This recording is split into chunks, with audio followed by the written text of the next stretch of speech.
बंधुओं, 15 अगस्त 1947 को भारत स्वतंत्र तो हुआ, लेकिन साथ में बड़े दुख की बात है कि पाकिस्तान निर्माण हुआ। जो पूर्व पाकिस्तान था वो कालांतर में बांग्लादेश बन गया। इस पाकिस्तान और बांग्लादेश में जो हमारे हिंदू भाई जो वहां पर बस गए, क्या आज उनकी स्थिति है? हमारे यहाँ पर भारत तो सेक्युलर हो गया, लेकिन हम ये देखते हैं कि ये दोनों देश इस्लामिक हो गए और यहाँ पर जो हिंदू रह गए उनके ऊपर अत्याचार हो रहे हैं। आए दिन छोटी हमारी बहनों को उठा करके लेके जाना, उनके साथ जबरन इस्लाम में उनको परिवर्तित करके उनके साथ निकाह करना, हमारे हिंदू भाइयों की हत्या करना, उनकी जमीन और उनके घरों के ऊपर कब्जा करना, ऐसे कई सारे अत्याचार आज वहां पर हो रहे हैं। उसमें से कुछ हिंदू भाई तो अपनी जान बचा करके भारत माता के शरण में आ रहे हैं, लेकिन जो बाकी वहां पर बचे हैं, क्या है उनकी परिस्थिति? क्यों उनकी जनसंख्या घट रही है? इन सब बातों के बारे में कल हम 26 जून को शाम को 7 बजे एक ऑनलाइन कार्यक्रम के अंदर हम इन सारी परिस्थितियों के बारे में चर्चा करेंगे। इसके लिए वहां के जो हमारे भाई है वो अपनी व्यथा को और अपनी वास्तविकता को बताएंगे। इसलिए कल 26 जून को शाम को 7 बजे आप अवश्य हिंदू अधिवेशन का फेसबुक पेज देखिए, हिंदू जागृति का यूट्यूब चैनल अवश्य देखिए।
नमस्कार।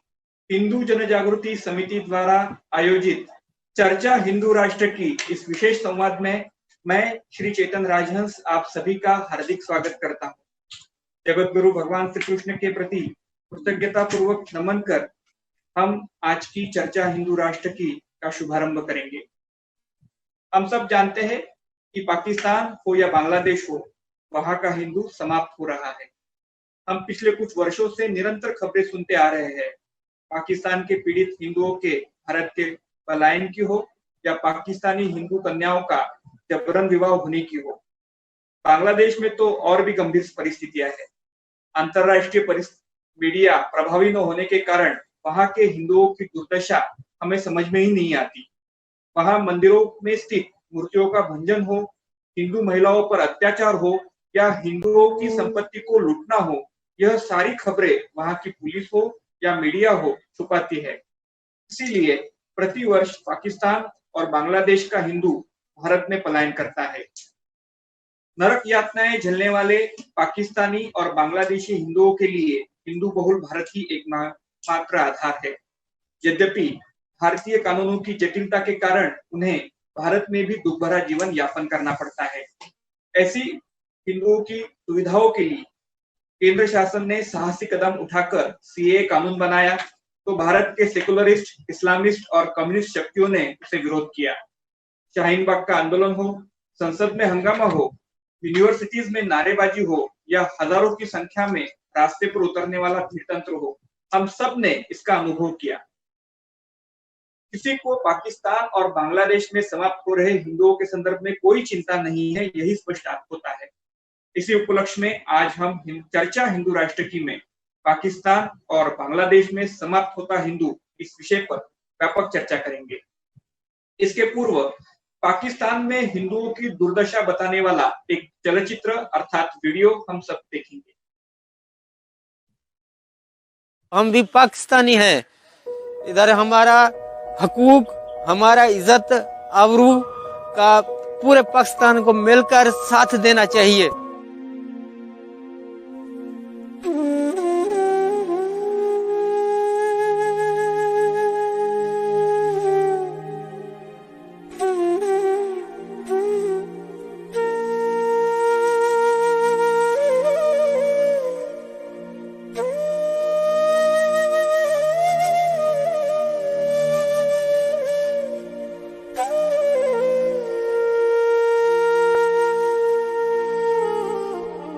ननकाने का नाम बदल गया थी, गुलामा ने मुस्तफा शहर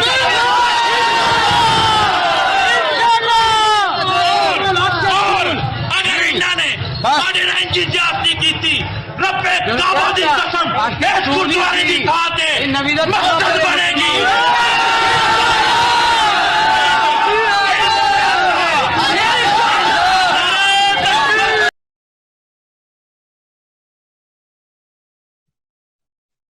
इस चर्चा को प्रारंभ करने के पूर्व हम बांग्लादेश माइनॉरिटी वॉच के संस्थापक तथा बांग्लादेशी हिंदुओं को न्याय दिलाने के लिए जीवन समर्पित करने वाले बांग्लादेश सुप्रीम कोर्ट के एडवोकेट पूजनीय रविंद्र घोष जी के विचार हम सुनेंगे। पूज्य रविंद्र घोष जी की यह विशेषता है कि वो केवल अधिवक्ता नहीं है, वो एक आध्यात्मिक संत भी है। इस कार्यक्रम में उन्होंने एक अपनी वीडियो बाइट भेजी है जो हम सब अब देखेंगे। Namaskar.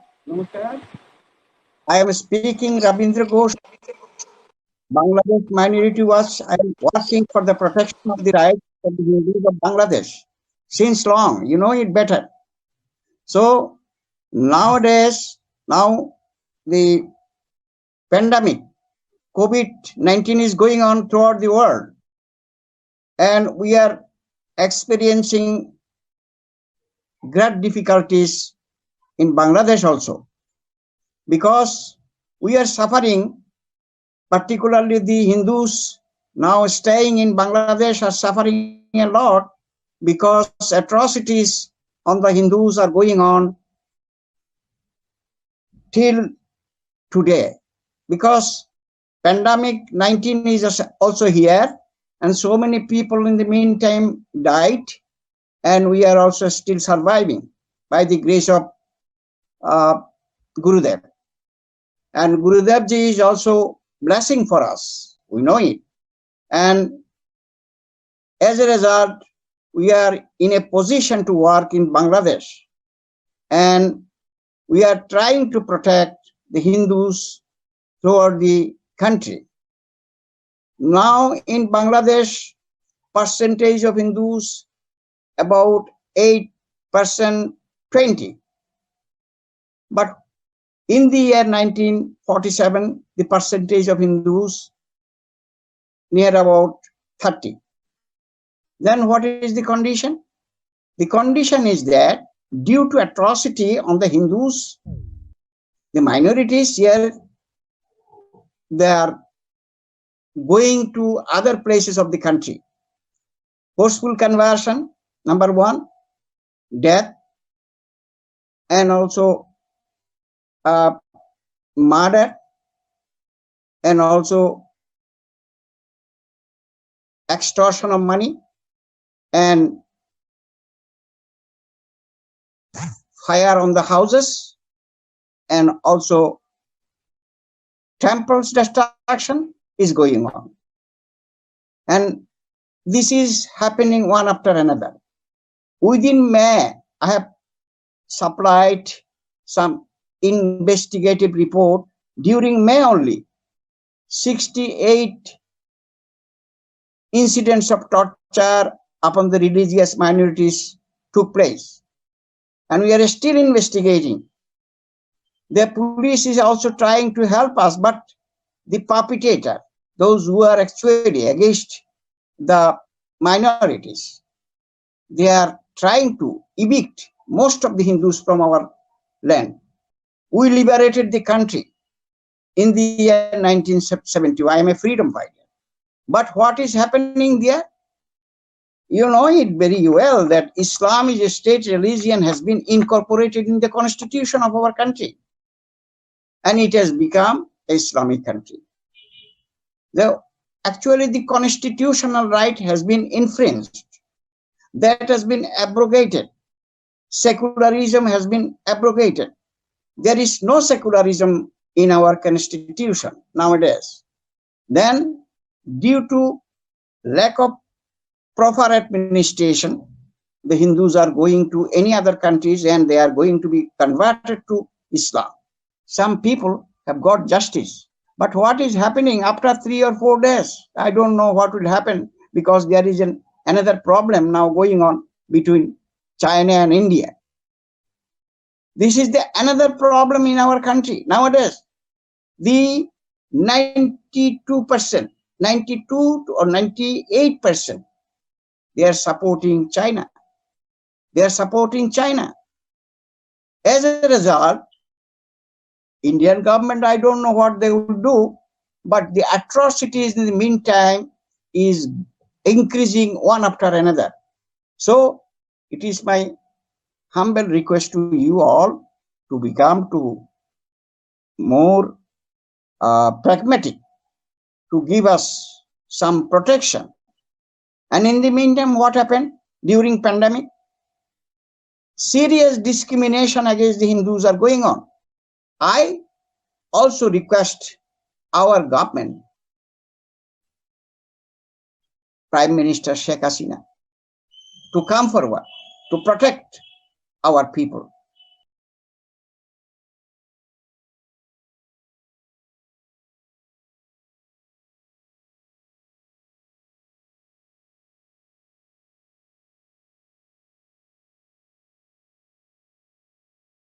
कोलकाता बंगाल स्थित शास्त्र धर्म प्रचार सभा इस आध्यात्मिक संस्था के महासचिव तथा ट्रुथ मैगजीन के संपादक पूजनीय डॉक्टर शिवनारायण सेन जी ने भी इस कार्यक्रम के लिए अपने वीडियो विचार भेजे हैं।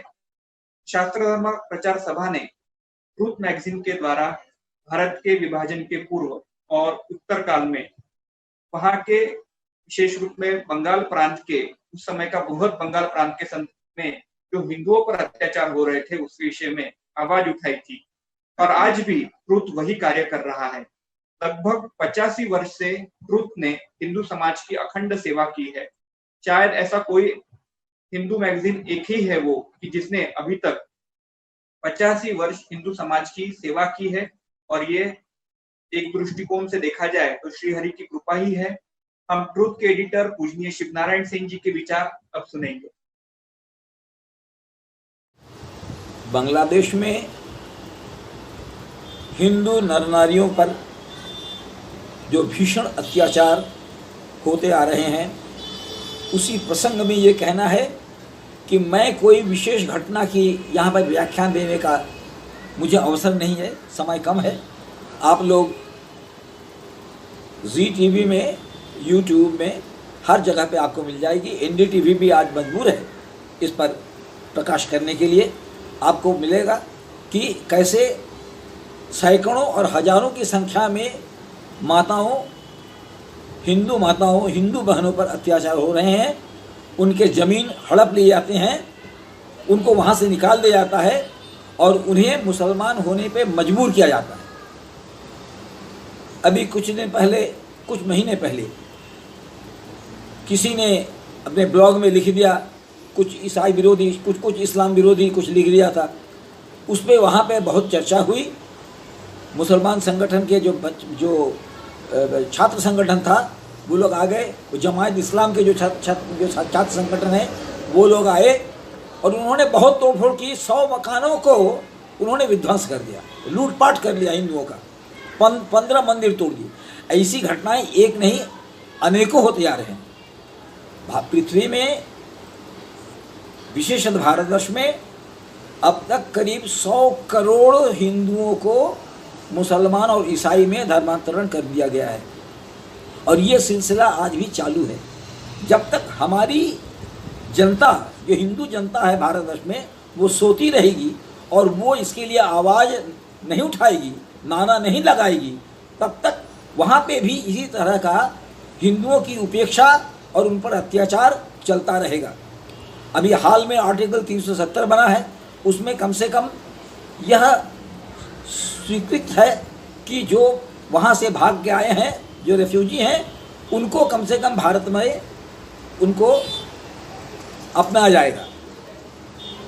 लेकिन यही केवल यथेष्ट नहीं है, वहाँ पे अपना सर्वस्व, अपना भूमि, अपना राज, अपना मकान, सर्वस्व त्याग कर एक कपड़े में, एक चिथड़े में हमने देखा है, सैकड़ों लोगों को भागते देखा है, गठ से लेकर कांपते हुए आ रहे हैं।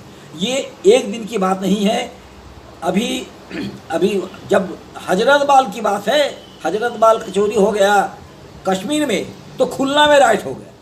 वहाँ पे हजारों हिंदू औरतों को ऐसा धर्षण किया गया कि एक अस्पताल में सीट नहीं था, सब ज़मीन पे सुला दिया गया। वहाँ से हमारे जो रिश्तेदार थे उनको भागना पड़ा। इस तरह से कहीं भी कुछ भी हिंदुओं का कोई घटना यहाँ घटता है तो उसके लिए वहाँ पे उस हिंदुओं पर अत्याचार बढ़ता जाता है। रामायण महाभारत की शिक्षा की बात छोड़ दीजिए, लेकिन धर्म निरपेक्ष भारतवर्ष में जब तक हम धर्म सापेक्ष नहीं होंगे, जब तक हिंदू सापेक्ष नहीं होंगे, तब तक ये 100 करोड़ हिंदुओं की, हमारे जितने से रिश्तेदार हैं, हमारे जितने हिंदू भाई हैं बांग्लादेश में या पाकिस्तान में, उन पर इन इस्लामी संगठनों का दबाव बढ़ता ही रहेगा। और इनकी प्रतिकार करने के लिए हमारी सरकार को, हमारे हिंदुओं को जागरूक होना पड़ेगा। ये केवल हिंदुओं के प्रति अत्याचार नहीं, ये मानवता के प्रति अत्याचार है। और हमारे पास ऐसे असंख्य उदाहरण हैं, जब यह ऐसा अत्याचार हुआ है, वहाँ से जो लोग भाग के आते हैं, उनमें अभी भी जो सद्गुण है, जो मानवता है, जो प्रेम है, जो विश्व भातृत्व है, आज वो मनुष्य जाति का एक श्रेष्ठ उदाहरण आज भी बांग्लादेश में हिंदुओं में है। लेकिन आज उसको सुखाया जा रहा है, आज उसको मार काट के उसके खून से उसको सना दिया जा रहा है। आज समय आया है जबकि हिंदू को जागना पड़ेगा। भारतवर्ष को हिंदू राष्ट्र अगर आप ना भी बनाए तो भारतवर्ष में हिंदुओं का कम से कम इतना करना पड़ेगा कि इसका विरोध करें, डटकर विरोध करें। हमारे जो हिंदू भाई हैं उनकी जब खून टपकती है तो हमारे हृदय से भी खून टपकना चाहिए। इतना ही कहते हुए मैं सबको नमस्कार करता हूँ। जय श्री राम।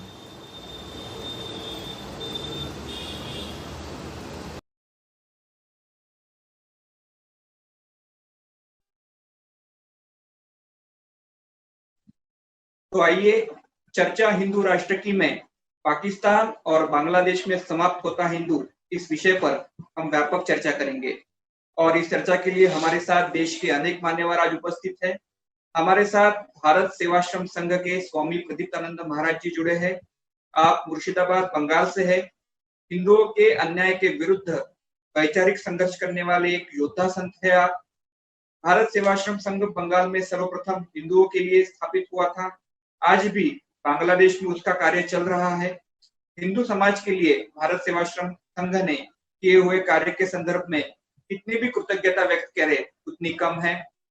हमारे साथ जयपुर राजस्थान से जय आहूजा जी जुड़े हैं। आप पाकिस्तान से विस्थापित होने वाले हिंदुओं के पुनर्वास के लिए समर्पित सामाजिक कार्यकर्ता है। यह कार्य वैधानिक स्तर पर होने के लिए बनाए गए निमित्तकीन संगठन के आप अध्यक्ष है। निमित्तकीन संगठन के प्रयासों के कारण सीएए कानून गतिमान हुआ था, ऐसे आज हम कह सकते हैं। हमारे साथ जोधपुर राजस्थान से भागचंद भील जी जुड़े हुए हैं और मैं चाहता हूं कि जय आहूजा जी अपना माइक अनम्यूट करके उनका परिचय हम सभी को कराएं। जय आहूजा जी। प्रणाम, नमस्कार। हमारे जैसा मेरे बारे में बताया अभी चेतन जी ने, जय आहूजा, मैं जयपुर से हूँ और निमित्तकम संस्था का अध्यक्ष हूँ और 10 वर्षों से इस कार्य में लगा हूँ। हमारे एक भाई जोधपुर से जुड़े हैं, उनका नाम है भागचंद भील। मैं पाकिस्तान से या बांग्लादेश से आने वाले हिंदुओं को कहता हूँ कि ये धरती पे जीवित भगवान है और भागचंद जी भगवान कृष्ण का दिखाया जो मार्ग है श्रीमद् भागवत गीता का, कर्म युद्ध का, कर्म का, उसके एक जीवित कर्म योद्धा हमारे बीच में हैं। इतनी कठिनाइयों के बाद भी इतने सारे लोगों को वहां से निकाल पाना इनके बिना संभव नहीं था। और भागचंद जी दिन रात इसी सेवा कार्य में लगे रहते हैं और बड़ी कठिनाइयों से वहां से निकले हैं। लगभग 5 वर्ष से अधिक इनको हो गए हैं और पूर्णकालिक रूप से इसी सेवा कार्य में हम लोगों के साथ में कंधे से कंधा जोड़ करके काम करने में लगे हैं दिन रात। ये छोटा सा परिचय जो बहुत महत्वपूर्ण परिचय था भागचंद जी का। चेतन जी आप आगे आए बातचीत को। धन्यवाद। तो मैं बताना चाहूंगा कि भागचंद भील जी हमारे साथ जुड़े हैं और विशेष रूप में वो पाकिस्तान से आए हुए हैं। 2014 में वो भारत पहुंचे थे कराची से। भील इंटेलेक्चुअल फोरम जो पाकिस्तान में आज भी कार्यरत है हिंदुओं की रक्षा के लिए, वहां वो कार्यरत थे और आज वो पाकिस्तान जो हिंदू है जो भारत में आए हुए हैं उनके लिए निमित्त के संगठन के समन्वय के रूप में सक्रिय भी है। हमारे साथ दिल्ली से जाने माने वरिष्ठ संपादक श्री अभिजीत मुजुमदार जी जुड़े हैं। आप फर्स्ट पोस्ट न्यूज 18 के कंसल्टिंग एडिटर हैं। आपने Mid Day, Mail Today, Hindustan Times के Delhi edition, My Nation in newspapers में एडिटर के रूप में कार्य किया है और आने वाले दिनों में आप दोनों मीडिया प्लेटफॉर्म के जो है संस्थापक और मुख्य संपादक होने वाले हैं। आप इंडिक कॉजेस के लिए और नेशनलिस्ट विचारों के लिए एक्टिव माने जाते हैं। अच्छे प्रवक्ता है, मूलतः बंगाल से है। हमारे साथ दिल्ली से हिंदू जन जागृति समिति के राष्ट्रीय मार्गदर्शक डॉक्टर चारुदत्त पिल्ले जी जुड़े हैं। आप हिंदू संगठन के लिए देश विदेश में प्रवास करते हैं। आपके ही नेतृत्व में प्रतिवर्ष गोवा में अखिल भारतीय हिंदू राष्ट्र अधिवेशन का आयोजन किया जाता है। इसमें भारत, नेपाल, बांग्लादेश, श्रीलंका और मलेशिया के हिंदू संगठन सहभागी होते हैं। सीए कानून के संदर्भ में केंद्रीय गृह मंत्रालय ने हिंदू जनजागृति समिति के साथ और उसके माध्यम से पाकिस्तानी और बांग्लादेशी हिंदू संगठनों से चर्चा की थी, इसलिए हिंदू जनजागृति समिति भी आज के चर्चा में सहभागी है। मैं आप सभी मान्यवरों का इस चर्चा हिंदू राष्ट्र की इस विशेष संवाद में हार्दिक स्वागत करता हूं। तो आइए चर्चा हिंदू राष्ट्र की इस विशेष संवाद में चर्चा का शुभारंभ करेंगे। चर्चा का पहला चरण जो है वो 30 मिनट का होगा और इसमें सभी मान्यवरों को 6 मिनट का अवधि दिया जाएगा। 6 मिनट में सभी मान्यवर वक्ताओं को अपनी पहली भूमिका प्रस्तुत करनी है। यदि किसी को किसी सूत्र पर अतिरिक्त सूत्र बताना है तो कृपया मान्यवर वक्ता उस समय हाथ ऊपर करें। आपको 1 मिनट का अवधि दिया जाएगा। सभी वक्ताओं को विनम्र निवेदन है कि वो वक्तव्य समय पर पूर्ण करें। मैं सर्वप्रथम अभिजीत मुजुमदार जी से पूछना चाहूंगा, बांग्लादेश में रहने वाले हिंदुओं की राजनीतिक, आर्थिक, सामाजिक स्थिति क्या है? और मैं ये भी जानना चाहता हूँ कि भारत सरकार की उनकी ओर देखने की दृष्टि कैसी है, क्योंकि ये विशेष रूप में बांग्लादेश के हिंदुओं और पाकिस्तान के हिंदुओं के लिए समर्पित है। तो आज की स्थिति में बांग्लादेश में जो रहने वाले हिंदुओं हैं उनकी राजनीतिक, आर्थिक और सामाजिक स्थिति हम जानना चाहते हैं। नमस्कार। तो मैं इसमें तो ज्यादा सुनने आया हूँ, बोलने से ज्यादा सुनने के लिए, क्योंकि अनुभव जो है वहाँ पे जो रहते हैं उनका अनुभव रहेगा। हम लोग यहाँ बैठ के सिर्फ सोच सकते हैं, शायद सोच भी नहीं सकते हैं, ऐसी स्थिति है कुछ जगह। तो मैं अपना इंट्रोडक्शन में एक चीज़ कहना चाहता हूँ कि मेरा जो फैमिली है, मेरे पिताजी के साइड, माय हिज फादर, माने माय ग्रैंडफादर, ग्रैंडमदर, वो सब बांग्लादेश से 1948 में पेनीलेस सारा लैंड सब कुछ छोड़कर उन लोगों को आना पड़ा। एवरी पीस ऑफ, वो बोलते हैं कि पौधा करके जो वो एक लास्ट में जो रिवर आता है वहाँ क्रॉस करके फिर बांग्लादेश का जो फोर्सेस है उन लोगों का जो कॉर्डन है वो क्रॉस करके फिर इंडिया में आना पड़ता था। तो वो जो रिवर है, रिवर के बीच में मेरे पिताजी बोलते हैं कि 8 या 9 सैक्स जो वो होता है, सैक में पूरा जिंदगी भर का जो भी ज्वेलरी था या जो भी बर्तन से लेके सब कुछ, हर चीज एक एक करके नाव से नदी में गिराए इन लोग, क्योंकि उन लोगों को देखे नहीं आना था, ये जो गार्ड्स है इनको। तो ऐसी हालत में एक फैमिली आता है और फिर एक्सट्रीम स्ट्रगल के थ्रू यहाँ पे they have got established. So the point is that, you know, that has not stopped. This whole persecution of Hindus has not stopped. The entire land has been taken over, and even now, while Bangladesh, we say that you know, there is a friendly government in Bangladesh. Sheikh Hasina government in Bangladesh is you know, we say it's secular, and it doesn't sort of ये इन लोगों का BNP जैसे जमात के साथ ties नहीं है. ये actually ये गलत है. एक्चुअली ऐसा the ground realities are not the same. From what I hear from my sources, from whatever, it is not the same, because हिंदुओं पे अत्याचार, हिंदुओं का किलिंग, हिंदुओं का रेप और लैंड ले लेना, लैंड ग्रैब, हिंदुओं का डिसअपियरेंस अभी भी भरपूर बांग्लादेश में चल रहा है.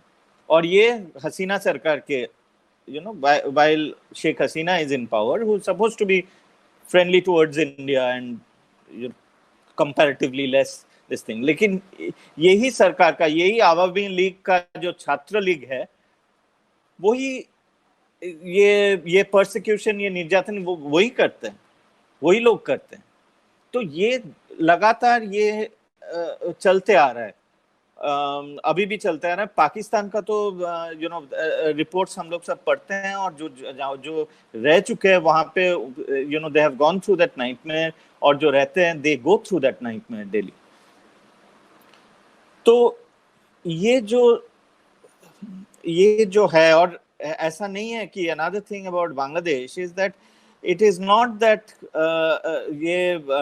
ये सरकार का, बीएनपी का तो है ही जमात के साथ रिश्ता, इस सरकार का भी है. और ये कौमी मदरसा खोलने का निर्णय, ये सब बहुत चीजें हुआ है जो इस्लामिज्म को और बढ़ावा दिया है वहां पे.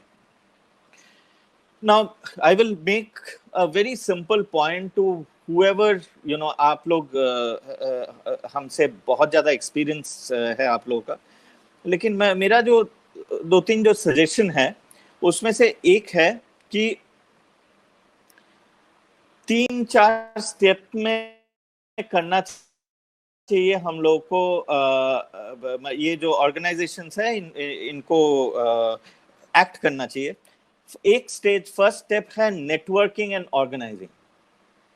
हम लोग को बहुत ज्यादा नेटवर्क, ये सारे जो बॉडीज है आप लोगों के, शायद ये एक संस्था नहीं है, बहुत सारे संस्था है. तो ये हिंदूज का एक कमी रहा है कि हम लोग नेटवर्क ठीक से नहीं किए. ऑलरेडी इस्लाम, इवन आईसिस के जो really they have gone through hell. Yazidis have organized themselves very well now in international media. Hindus have failed to do it.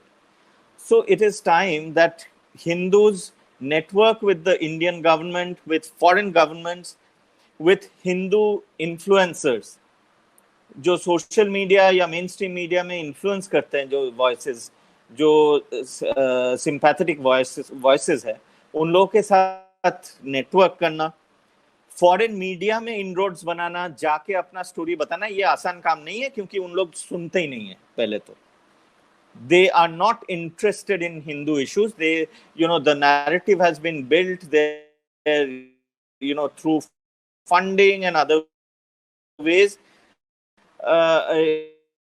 You know, somehow the main outlets seem to be convinced that Hindu falsification of history हो चुका है, और इसको आसान नहीं है, लेकिन ये करना पड़ेगा. It may take time, but ये लगे रहना पड़ेगा. पहले तो ये you know 2014 के पहले आरएसएस या कोई भी हिंदू कोई भी इससे अगर न्यूज़पेपर ऑफिस में आते कोई, तो उनको बैठे रहना पड़ता था बाहर. कभी कभी 1 घंटा 1.5 घंटा बैठा रहना पड़ता था. फिर आके कोई जूनियर कोई रिपोर्टर आके बात करके जाएगा. ये तो चेंज हुआ है, अभी एकदम पलट गया ये। तो ये नेटवर्किंग का बहुत महत्व है मेरे, I believe that it's very very important for Hindu organisations, for Hindu bodies to network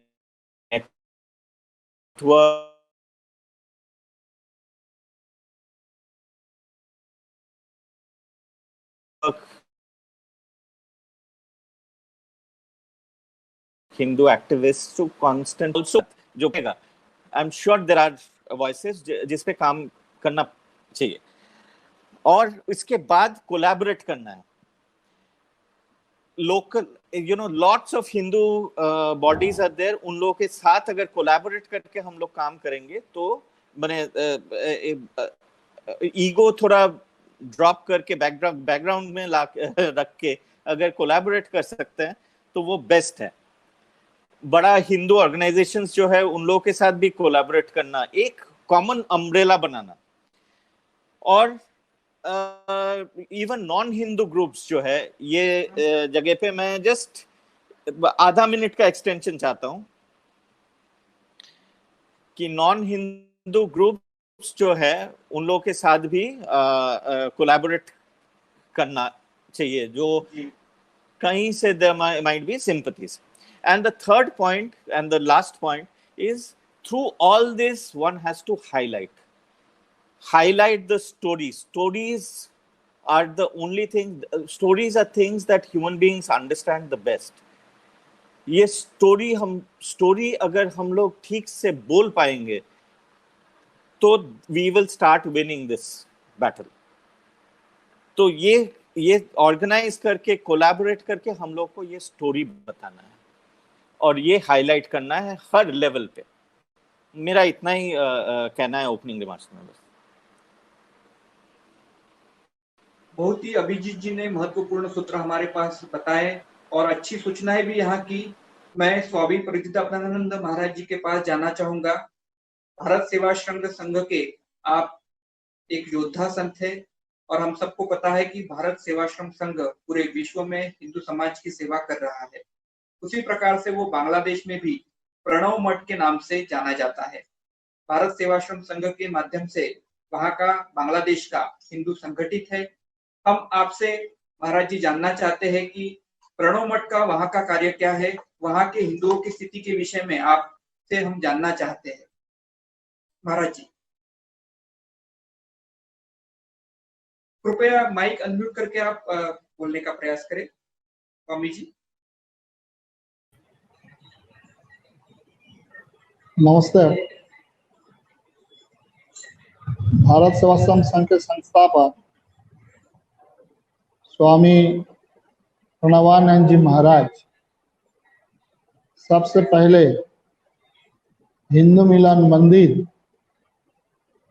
Hindu रक्षा वाहिनी तैयार किया था। तो पहले हम लोग हिंदू लोग को सोचना है कि 1947 साल 15 अगस्त हमारा देश आजाद हुआ है, लेकिन उसी समय हमारा देश बंटवारा हुआ था। लेकिन देश के आदमी भूल गया, टुकड़े होने के बजाय कारण टू नेशन थ्योरी, द्विजाति तत्व, और इसके मूल कुरान हमारा हिंदू समाज को जो धर्म ग्रंथ, जो संस्कृति, जो कल्चर संपूर्ण अलग है। हमारा साधु संत विद्वान आदमी कभी भी कुरान चर्चा नहीं किया था। इसलिए हमारा हाल ऐसा है, बांग्लादेश तो छोड़ो, हमारा देश भी अंदर जो बंगाल में और देश के अंदर जहां जहां ये लोग ज्यादा हो रहा है, वही भी अभी हिंदू लोग को रहना तकलीफ हो रहा है। हमारा उसी टाइम जो देश के नेता है Jawaharlal Nehru, demand for Pakistan it is fantastic nonsense. Mahatma ji बोले थे if coming Pakistan shall come on my dead body। हम लोग सब भूल गया। इतिहास स्टोरी से जो लोग शिक्षा नहीं रहेगा, लोग ज्यादा दिन नहीं बचेगा। हम लोग इतिहास भूल गया। और हमारा धर्म ग्रंथ में भगवान रामचंद्र जी गिरिवासी वनवासी को साथ लेकर के रावण को साथ युद्ध किया था। भगवान कृष्ण धर्म राष्ट्र संस्थापक के लिए विनाशाय च दुष्कृता विनाश शब्द व्यवहार किया था।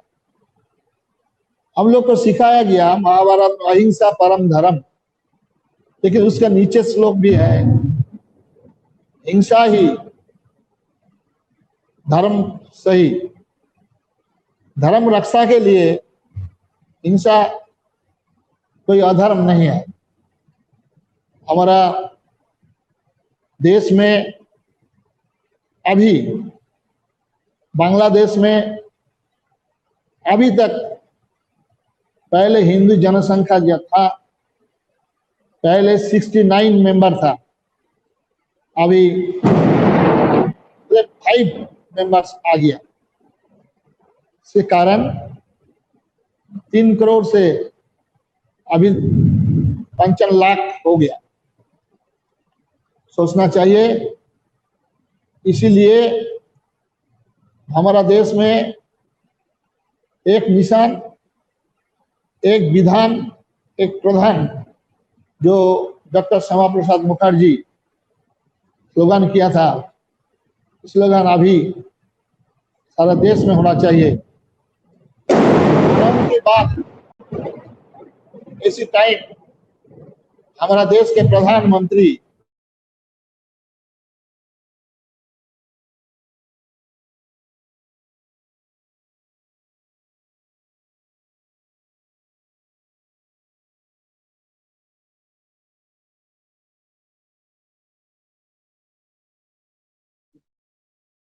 प्रदीप्तानंद महाराज जी की आवाज हमारे से टूट गई है। मैं जय आहूजा जी के पास जाने के पूर्व भागचंद भील जी हमारे साथ हैं, उनसे पूछना चाहूंगा क्योंकि वो पाकिस्तान से आए हैं। पाकिस्तान में जो रहने वाले आज के हिंदू है, उनकी वहां की राजनीतिक परिस्थिति क्या है, उनका कद, राजनीतिक कद क्या है आज की स्थिति में, आर्थिक कद क्या है, सामाजिक स्थिति क्या है, संवैधानिक स्थिति क्या है, ये सब हम उनसे जानना चाहते हैं भागचंद भील जी से। भागचंद भील जी, मेरी आवाज सुनाई दी आपको? जी जी सर, सुनाई दे रही है। हेलो, हाँ हेलो,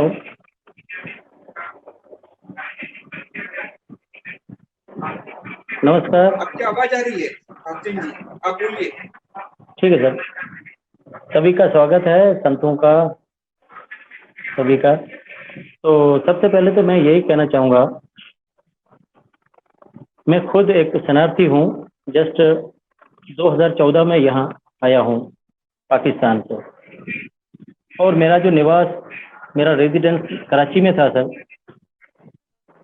और वहाँ पर एज ए सोशल एक्टिविस्ट में काफ़ी समय से रहा हूँ। और जैसा कि at the time of partition वहाँ की जो मिनॉरिटी का जो रेशो था वो 23% था, और उसके बाद चलते चलते अभी जाके 2% पे रहा है, बाकी बचा है। और जिसमें भी जहाँ तक जो आंकड़े हैं एनालाइज किया है हमने, और जो रिकॉर्ड है 2% उसमें भी, यानी 1.5 जो है उसमें SC/ST जो यानी बिलो द पॉवर्टी लाइन वो है, और बाकी जो है 50% जिसमें इवन सिख भी आ जाते हैं, क्रिश्चियन भी आ जाते हैं, और बाकी जो अपर कैटेगरी के लोग जैसे हमारे सिंधी बनिया है, माली समाज है, ये ऐसे लोग। तो उसमें कंडीशन यही है, अगर मेरे से जो सवाल पूछा गया है उसमें मोस्टली इस चीज को क्लियर किया जाए कि वहाँ की जो राजनीतिक, आर्थिक और सामाजिक स्थिति क्या है।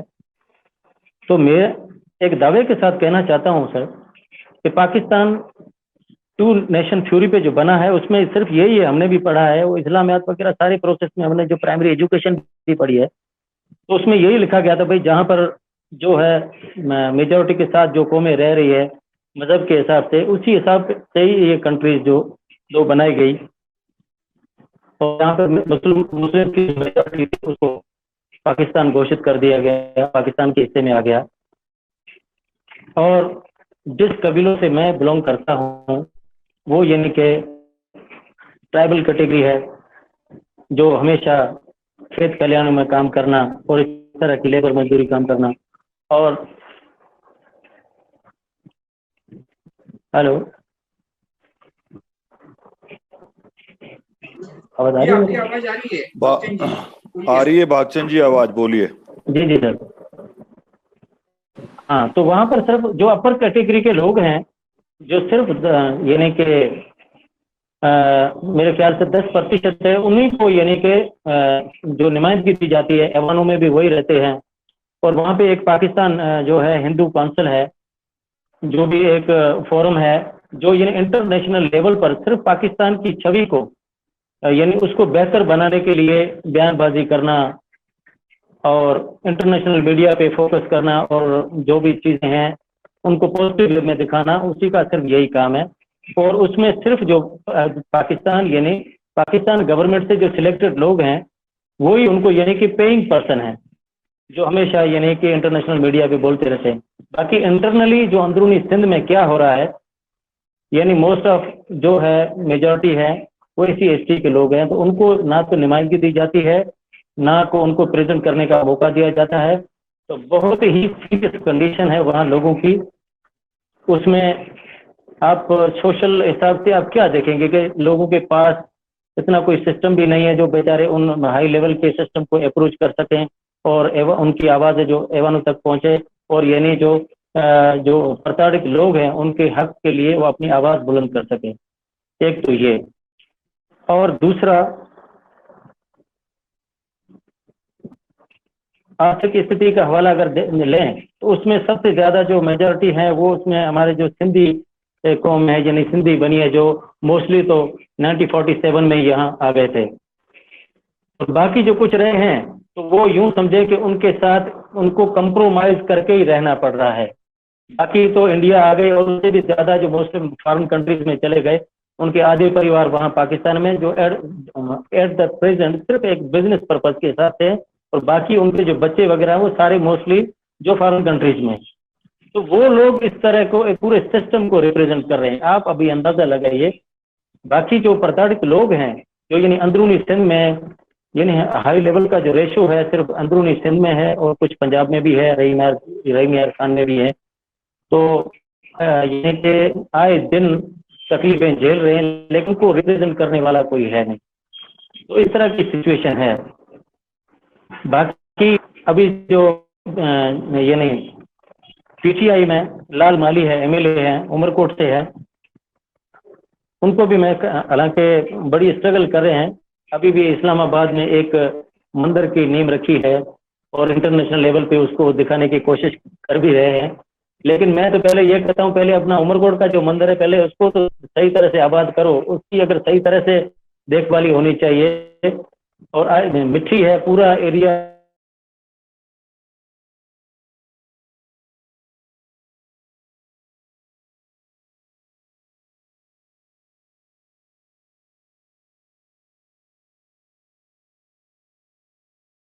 जी भागचंद भीर जी की टेक्निकल अड़चन कुछ आई है।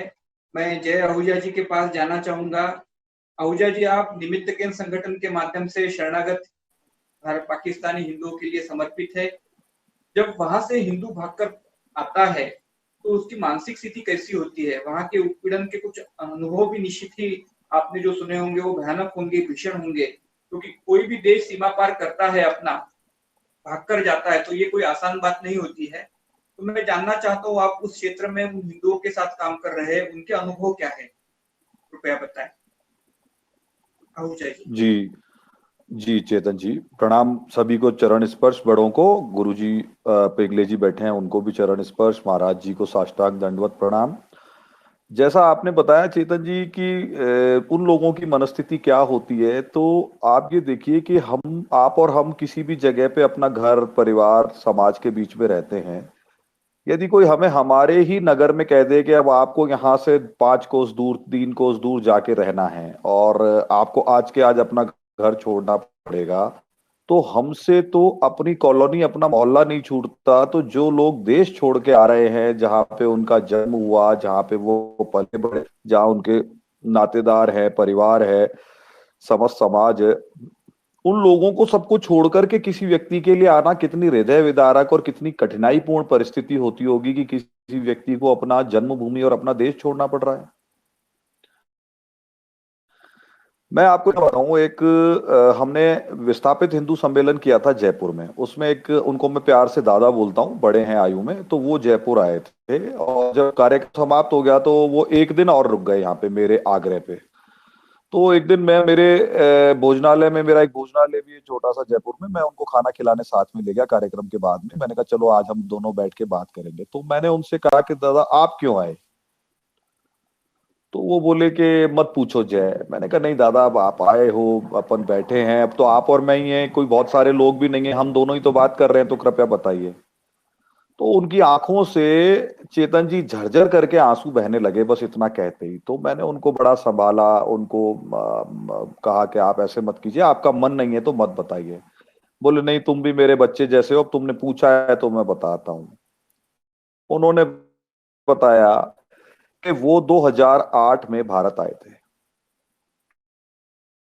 आने का 12 साल की बच्ची को क्वेटा बलूचिस्तान में बंदूक की नोक पे उनके घर के अंदर से 3 भाइयों की, उनके 3 बेटों की पिटाई करके, उन्हीं को चोट पहुंचा करके उनकी बच्ची को गन पॉइंट पे वहां से अपहरण कर लिया गया बंदूक के नोक पे। पता चला कहाँ लेके गए, कौन लेके गए, ये मालूमात हुई तो पता चला कि एक वडेरे घर वो बच्ची, वडेरा यानी जागीरदार, बड़े जमींदार जो होते हैं, वो अपने कुछ मित्रों को, रिश्तेदारों को लेके 5-7 जनों को उस वडेरे के घर में गए। तो अंदर से बच्ची के चीखने चिल्लाने की, यानी उस पे जो बलात्कार हो रहा था, सही शब्द ये है कि उसकी आवाजें आ रही थी। और उन्होंने जब उसको कहा कि मेरी बच्ची को छोड़ दो, ऐसा वैसा कुछ भी उन्होंने कहा, तो वडेरे के गुंडों ने उनके सारे रिश्तेदारों को बहुत बुरी तरह से बंदूकों के बट से मारा और उनकी कनपट्टियों पे AK-47 लगा दी कि अभी गोली मार के भेजा उड़ा देंगे, यहाँ से निकल जाओ, और अगर मुड़ के आ गए तो फिर जिंदा नहीं बचोगे। उन्होंने उसी समय रात को ही अपना सब कुछ छोड़ा और वहां से सीधे लाहौर के कृष्ण मंदिर में आकर के धर्मशाला में शरण ली और 2 महीने तक लाहौर कृष्ण मंदिर में अपने परिवार के साथ बैठे रहे, जब तक कि भारत में उनके रिश्तेदारों ने उनको वीजा की फॉर्मेलिटीज पूरी करा के वीजा नहीं दिला दिया और उसके बाद वो भारत आ गए। तो मैंने कहा दादा अपनी बच्ची का क्या हुआ? तो बोले भाई बाकी सब बच्चे बचाने थे इसलिए आ गया यहाँ पे, अब मुझे भी नहीं मालूम मेरी बच्ची का क्या हुआ। एक पिता जीते जी उसी क्षण मर जाता है जब उसकी बच्ची के साथ ऐसा होता है। मैं सभी श्रोताओं को कहना चाहूंगा कि किसी भी ऐसा जिहादी जो बंदूक लेके हमारे सामने खड़ा हो गया और उसने एक क्षण में हमें मार दिया और हम मर गए, तो ये एक सुखद स्थिति किसी भी व्यक्ति के लिए, बजाय ऐसी स्थिति के कि किसी के माता पिता के हाथ से, किसी भाई के हाथ से उनकी बहन, किसी माता पिता के हाथ से उनकी बच्ची छीन ली जाए और वो बच्ची जिहादियों के चंगुल में फंस जाए। और ये सांस्कृतिक जिहादी, ये सांस्कृतिक जिहाद करने वाले नरभक्षी जो हमारी बच्चियों का शोषण कर रहे हैं, जो हमारी बच्चियों से को भोगदासी का, सेक्स स्लेवरी का काम करा रहे हैं, ऐसे लोगों के पास में जब कोई बच्चा बच्ची फंसता है तो जीते जी वो माता पिता आजीवन मृत्यु के समान जीवन जीते हैं। उनका जीवन मशीन जैसा हो जाता है और वो जीते इसलिए क्योंकि उनको बाकी के परिवार को संभालना होता है और बाकी के बच्चों को संभालना होता है। अगर उनको यह अवसर मिले कि बाकी के बच्चों अपनी लीला उस क्षण उस अपमान में जीने की बजाय समाप्त कर लेंगे। ऐसी अनेकों घटनाएं, आप जोधपुर में आके, आप जयपुर में आके, आप जैसलमेर में आके, आप कर्णावती में जाके ऐसे कितने ही पिताओं से मिल सकते हैं। पूरा जुडिशियल सिस्टम वहां का जो है वो जिहादी सांस्कृतिक जिहादियों को समर्थन देता है, और वहां की कोर्ट जो है वो बच्चियों के खुद के कोर्ट में स्टेटमेंट के बाद भी बच्चियों को कभी माता पिता को नहीं सौंपती हैं, और 90 से 99% मामलों में बच्ची उन्हीं अपहरणकर्ताओं को पति मान करके उसका दे दी जाती है। क्योंकि इस्लामिक रिपब्लिक पाकिस्तान में जहां शरिया लॉ लागू है, वहां पे once you are a Muslim you are always a Muslim. यदि एक बार आपका जबरन धर्मांतरण करवा दिया गया तो आपके काफिर माता पिता से आपके जन्म के संबंध समाप्त हो जाते हैं। इस प्रकार की व्यवस्था में वहां पे साधारण माइनॉरिटी जीवन जीने के लिए जो है अभिशप्त है। उसमें हिंदू भी हैं, उसमें सिख भी हैं, उसमें ईसाई समाज के लोग भी हैं, उसमें थोड़े बहुत पारसी भी हैं, उसमें इस प्रकार के जो माइनॉरिटी कम्युनिटीज है, अल्पसंख्यक समुदाय है, उनकी यही दुर्गति है। 90% तक पश्चिमी पाकिस्तान जो वर्तमान पाकिस्तान है उसमें माइनॉरिटी की और विशेष तौर पे हिंदुओं की जनसंख्या समाप्त हो चुकी है 1947 से आज के यदि अनुपातिक रूप में देखेंगे तो। और वहां का एस्टेब्लिशमेंट भी बिल्कुल स्पष्ट तरीके से ये काम में लगा हुआ है। आजकल आपने सुना हो, अगर पाकिस्तान के वर्तमान प्रधानमंत्री इमरान खान जब भी कोई स्टेटमेंट देते हैं तो बार बार कहते हैं कि हमें रियासत मदीना बनाना है। अब रियासत मदीना का जो कंसेप्ट है वो मूल रूप से मदीना ऐसा पहला शहर था धरती का जहां पे जिसको काफिर मुक्त कर दिया था प्रॉफेट मोहम्मद साहब के समय।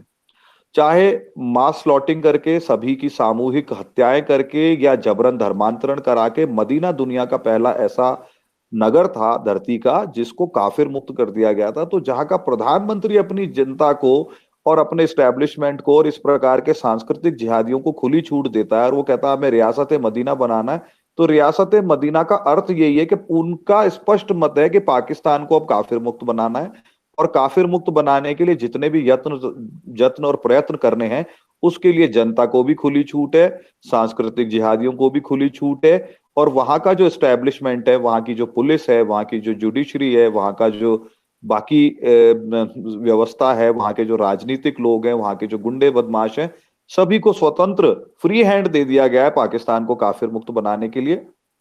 दूसरा मैं इसमें यह भी कहना चाहूंगा कि बहुत सारे लोगों के मन में इस प्रकार के भी विचार आते हैं कि हम क्या वहां पे उनको सक्षम नहीं बना सकते, क्या हम वहां पे उनको अपने अधिकारों की लड़ाई के लिए जो है साधन नहीं दे सकते। बिल्कुल ये संभव नहीं है। इस्लामिक रिपब्लिक पाकिस्तान में कोई भी हिंदू अगले कुछ समय में नहीं बचेगा, कोई भी सिख नहीं बचेगा, कोई भी क्रिश्चियन नहीं बचेगा। ये तय है। एक ही रास्ता है कि उनको वहां से निकाला जाए, और यदि उनको निकालने का मार्ग प्रशस्त नहीं हुआ तो निश्चित रूप से या तो ये 70 लाख 60 लाख लोग कन्वर्ट हो जाएंगे, और या फिर इन सब लोगों की हत्याएं कर दी जाएंगी। ये निश्चित बात है। तो इस प्रकार के नैरेटिव पे जो जो लोग बात करते हैं कि उनको वहीं पे ताकत दी जाए, उनको वहीं पे सबल किया जाए, ये अब संभव नहीं है। हम बातें करते रह गए और हमारी 90% जनसंख्या को समाप्त कर दिया गया, तो ये गंभीर विषय है। और ऐसी हृदय विदारक घटनाएं, ऐसी बातें हैं कि यदि आप उन बातों को सुन लेंगे तो आपको कई दिन तक भोजन अच्छा नहीं लगेगा, कई दिन तक आपको नींद नहीं आएगी। तो ये मेरा एक निवेदन है। धन्यवाद चेतन जी, चर्चा को आगे बढ़ाएं। समय देने के लिए आपका आभार। जय आहूजानी जी ने बहुत ही गंभीर ऐसे सूत्र बताए कि जिसके द्वारा हमें समझ में आ सकता है कि वहां के पाकिस्तानी हिंदुओं पर क्या गुजर रही है। मैं सदगुरु डॉक्टर चारुदत्त पिंगली जी से पूछना चाहूंगा कि पाकिस्तानी और बांग्लादेशी हिंदुओं की रक्षा के लिए हिंदू जन जागृति समिति ने भी सदैव आवाज उठाई है। मैं आपके अनुभव भी जानना चाहता हूँ, सदगुरु डॉक्टर चारुदत्त पिंगली जी।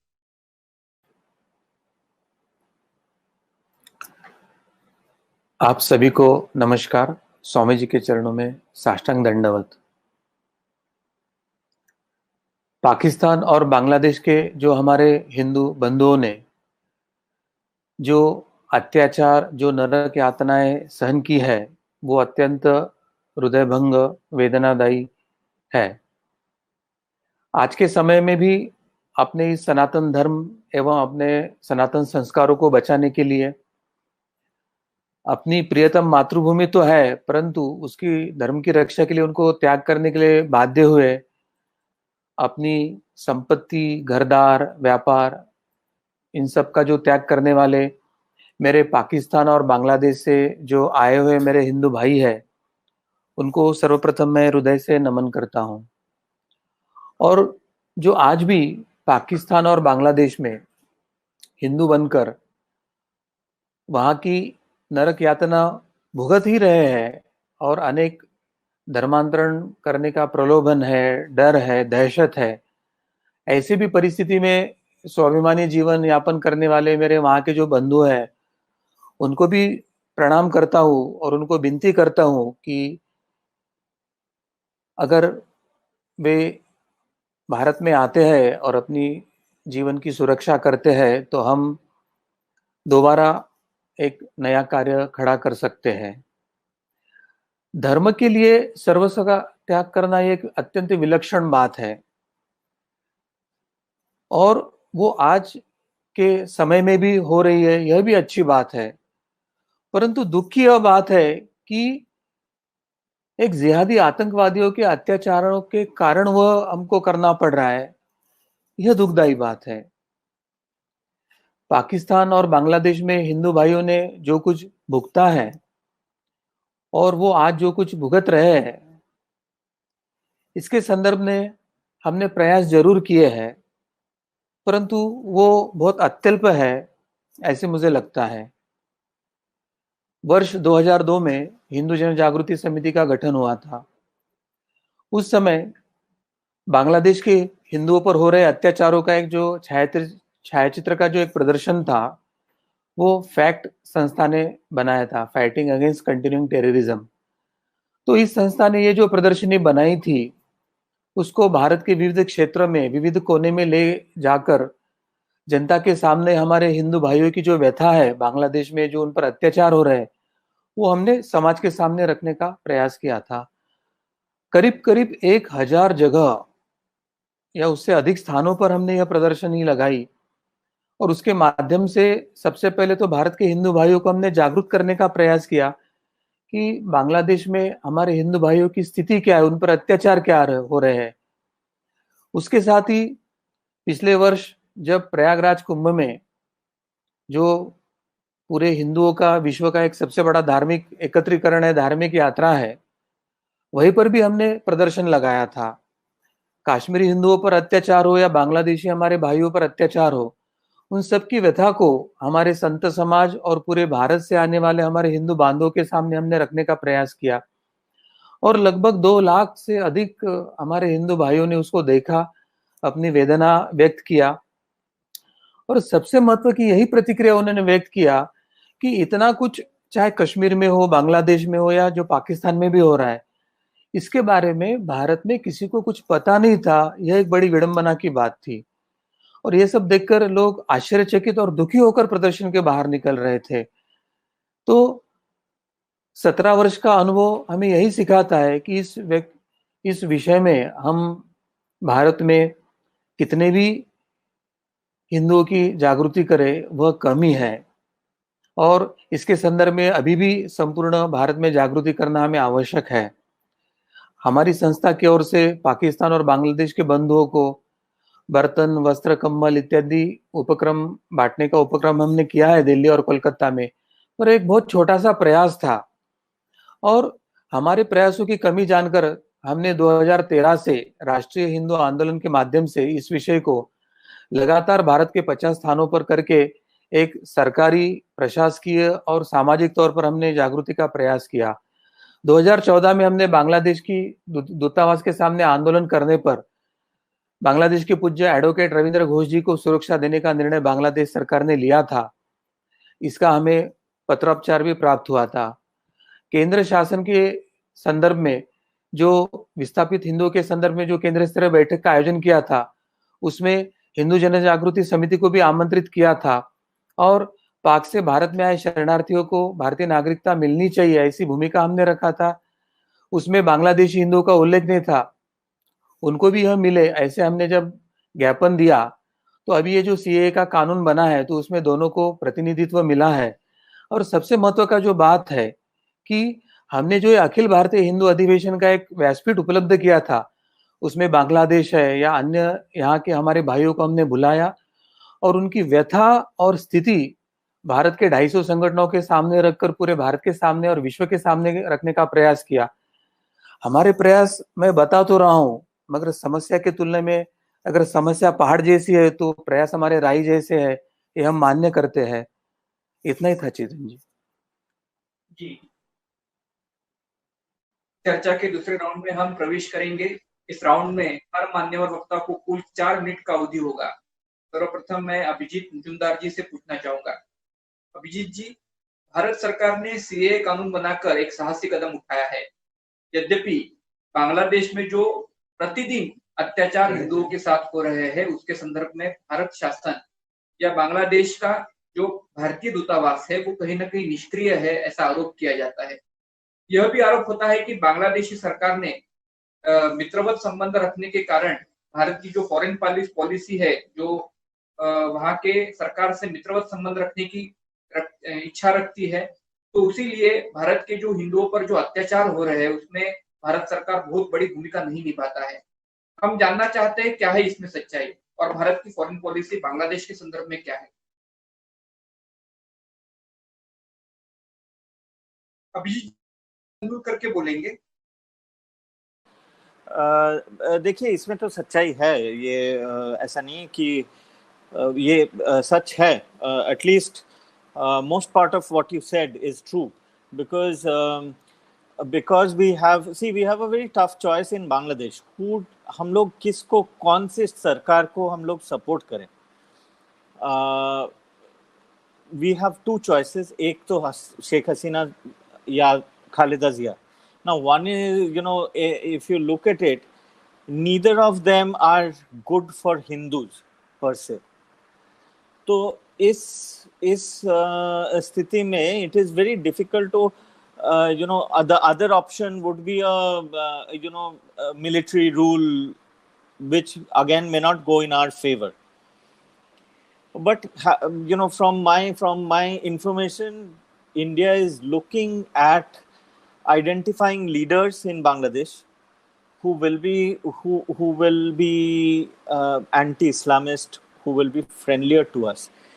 लेकिन डिप्लोमेटिकली ये बहुत डिफिकल्ट काम है बांग्लादेश में करना, और ये भारत बहुत सारे जो घटनाएं घटता रहता है वो भारत ज़्यादा स्ट्रांगली कुछ वो भी नहीं करते। आई मीन प्रोटेस्ट भी रजिस्टर नहीं करते, एम्बेसडर लेवल पे भी नहीं करते। और ये CAA लेवल पे इतना बड़ा वो कैंपेन चलाया गया झूठ का कि आज अभी जस्ट ये यहाँ योगदान करने के पहले मैं एक आर्टिकल फर्स्ट पोस्ट के लिए लिखा है। जो बिडेन, जो America, he is running for president, and he says things like ये CAA सेकुलर नहीं है, NRC सेकुलर नहीं है। ये इन लोग, अमेरिका का खुद का लॉटेनबर्ग अमेंडमेंट है जहाँ पे जूस को और क्रिश्चियंस को सोवियत यूनियन और ईरान से जो है, इवन बहाइस को जो परसिक्यूटेड है, उन लोगों को स्पेशल ट्रीटमेंट दिया जाता है। उसी अमेरिका के जो माने प्रेसिडेंशियल कैंडिडेट अगर बोलता है कि ये गलत है, तो ये तो it is a problem, it's a huge problem. But I agree with you, Swamiji, that Bangladesh mein to much needs to be done, but I think a lot more needs to be done, at not just at the diplomatic level, but bringing several groups, bodies, agencies together. ये एक साथ होके, और कहीं ना कहीं ये media तक ये लड़ाई को लेके जाना पड़ेगा, नहीं तो ये हाईलाइट नहीं होगा। और एम्बैरेसमेंट तभी होता है किसी सरकार को जब ये इंटरनेशनली ये हाईलाइट होता है ऐसे चीज। तो ये बहुत इम्पोर्टेंट है, और इंडियन गवर्नमेंट पे भी लगातार प्रेशर बना के रखना पड़ेगा। ऐसा नहीं है कि we think Modi ji government पे है सब ठीक ठाक होगा, ऐसा अभी जो हम लोग कहानी सुन रहे हैं, मैंने सुन के आदमी डिप्रेस्ड हो जाएगा। आई मीन ये जो पाकिस्तान से जो है वो जो बताएं, वेरी वेरी डिस्टर्बिंग, और ये बांग्लादेश में भी हो रहा है। तो ऐसा है। कि this has to be a sustained organized campaign, information campaign. आपने बहुत महत्वपूर्ण सूत्र बताया और यह मैं ऐड भी करना चाहूंगा कि अंतरराष्ट्रीय मीडिया जो है वो कहीं ना कहीं बांग्लादेश में न होने के कारण आज भी बांग्लादेश में जो हिंदुओं पर अत्याचार हो रहे हैं वो कहीं ना कहीं छुपाए जाते हैं। पाकिस्तान में तो वहां की जो भी घटना है वो हमारे समक्ष आ जाती है, हमारे न्यूज़पेपर में छप के आती है, क्योंकि वहां अंतरराष्ट्रीय मीडिया जो है वो सक्रिय है। मैं चर्चा को आगे लेके जाता हूँ तो अभी प्रदीप्तानंद जी महाराज हमारे साथ जुड़े हैं। महाराज जी, मैं एक पूछना चाहता हूँ कि बांग्लादेश में मठ मंदिरों का ध्वस्तीकरण हो या मूर्ति भंजन है, ये आम बात हो चुकी है। 1992 में 1992 में एक बाबरी का ढांचा भारत में गिरा तो बांग्लादेश में हजारों मंदिर ध्वस्त किए गए थे। आज भी वहां के जो अनेक हिंदू संप्रदायों के मठों के मंदिर है उनकी भूमि हड़प ली जाती है, मंदिरों की भूमि हड़प ली जाती है, मंदिरों पर अतिक्रमण किया जाता है, मंदिरों के जो अंदर मूर्तियां है उसका भंजन किया जाता है। क्या इसमें सच्चाई है? आपके अनुभव क्या है ये मैं सुनना चाहता हूँ। विशेष रूप में प्रणव मठ का भी अनुभव सुनना चाहता हूँ। वहाँ हमारा जो संस्था है प्रणव मठ, वहाँ से हर महीना में कितने मंदिर टूटे हैं, कितना मूर्तियाँ टूटियाँ हैं तो खबर आ रहा है। लेकिन हम तो बांग्लादेश से खबर जो रखेगा, हम बांग्ला में पश्चिम बंगाल में तो ऐसा ही हो रहा है अभी, तो ये तुरंत बांग्लादेश बन जाएगा। तो इसीलिए हमारा सोचना चाहिए, हमारा समाज में जो जाति पाति से तोड़ रहा है, जो भगवान कृष्ण बोले थे जो चतुर्वर्णं माया सिस्टम गुण कर्म विभागस्य, ब्राह्मण कौन है और क्षत्रिय कौन है, वैश्य कौन है, शूद्र कौन है, ये जात पात से तोड़ जा रहा है। तो इसी पहले समझना है हिंदू समाज को, जो हमारा जो ब्राह्मण वो ज्योति है, भाई शक्ति वो क्षत्रिय है, भाती वो वैश्य है, गोती वो शूद्र है। चारों मिल करके वो मानव शरीर जैसा है, मस्तक है, बाहु है, उदर है, पैर है। इसी हमारा हिंदू समाज को सोचना चाहिए। और एक बहुत बड़ा जो सामने आ रहा है, ये लोग 3 थ्योरी लिया था, जो प्रोडक्शन, इन्फ्लिटेशन और कन्वर्सन, दोनों एक चल रहा है। लेकिन वो हम 5 हमारा 25 स्लोगन हो रहा है। और हिंदू लोग का भी हम 2 हमारा 2, जैसे संख्या भी कम जाता है। इधर जो संख्या तत्व गणतंत्र में अब आ रहा है, इसे वोट आ रहा है, इसे एमएलए एमपी बढ़ जाएगा। तो देखिए पहले 1948 में जो 51 में जो इलेक्शन हुआ था, पहले सिर्फ 4 एमएलए था, अभी वह संख्या बढ़ा करके 69 हो गया। ये सोचना चाहिए, लड़ाई तो करेगा तो कैसे से लड़ाई करेगा। हमारा जो इतना देव देवी है हिंदू लोग को, जो माँ दुर्गा है, काली है, वो शिव है, भगवान कृष्ण है, वो रामचंद्र जी है, सबके हाथ में हथियार है, जो एक इधर अस्त्र है और एक हाथ में शस्त्र है, दोनों एक साथ में जाना चाहिए। तो इसीलिए हिंदू समाज को ये शिक्षा देना चाहिए। भारत सभा से आचार्य स्वामी प्रणवानंद जी महाराज हिंदू रक्षा वाहिनी तैयार करके यही काम कर रहे हैं। वहाँ हम जहाँ जहाँ यह घटना घटते हैं, हमारा सन्यासी और हिंदू रक्षा वाहिनी आकर काम कर रहे हैं। इसी साथ बांग्लादेश को जो मिनिस्ट्री है साथ अब जा रहे हैं, वहाँ संख्या लघु के लिए वहाँ एक कमीशन बना था, और कमीशन में हमारा स्वामी जी वहाँ मेंबर हैं। तो जिस तरफ एक घटना घट रहा है, इसी तरफ तुरंत जा करके ये मीडिया पर बोल रहे हैं। वहाँ मीडिया है वह बांग्लादेश में जो, लेकिन हमारा इंडिया में जितने मीडिया है, जितना पत्रकार है, अभी हिंदू समाज के लिए ये काम नहीं कर रहा है। सिर्फ दो मीडिया ये काम कर रहे हैं। बंगाल में तो एक मीडिया भी नहीं लिख रहा है। जो कालियाचक भी घटना हुआ मालदा जिला में, मुर्शिदाबाद में हुआ है, नदिया में अभी दक्षिण 24 परगना में हुआ है, देगंगा में हुआ है 24 परगना। कोई घटनाएं विस्तारित करके लिखना नहीं। जो पहले अभिजीत बाबू जो बोले थे कि यहाँ का आदमी ये सोच नहीं रहे, अभी सोचेंगे देर में। ये अब काम कर रहा है, जो हिंदू समाज या विश्व हिंदू परिषद भी काम कर रहा है, वो आरएसएस भी काम कर रहा है, सब काम कर रहा है। तो अभी मिल करके ही अभी चल रहा है। बंगाल में तो बहुत बड़ा सम्मेलन बन गया 2-4 बार, और हिंदू जागृत समिति से सम्मेलन बना था, गया था, पिंगले जी वहाँ था। तो काम चल रहा है, लेकिन और ज्यादा सोचना चाहिए। जो हमारा जो शिक्षित आदमी है, जो विद्वान आदमी है, जो मीडिया पत्रकार है, इन लोग को सोचना चाहिए देश के बारे में।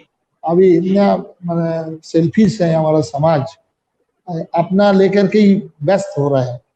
लेकिन अभी भारत सरकार अभी पहले एनआरसी लेकर के अभी बात चल रहा है, लेकिन इतना विरोध हुआ है, ये खूब दुख की बात है। इसलिए कि यहाँ का बंगाल का जितना रेल स्टेशन है वो टूटा गया था, आग देने गया था, लेकिन अभी सोच रहा है। तो हमारा भारत सेवा संस्थान, हिंदू मिलन मंदिर अभी बढ़ रहा है, देश के कोने कोने में अभी संख्या बढ़ रहा है, ये संगठन चल रहा है।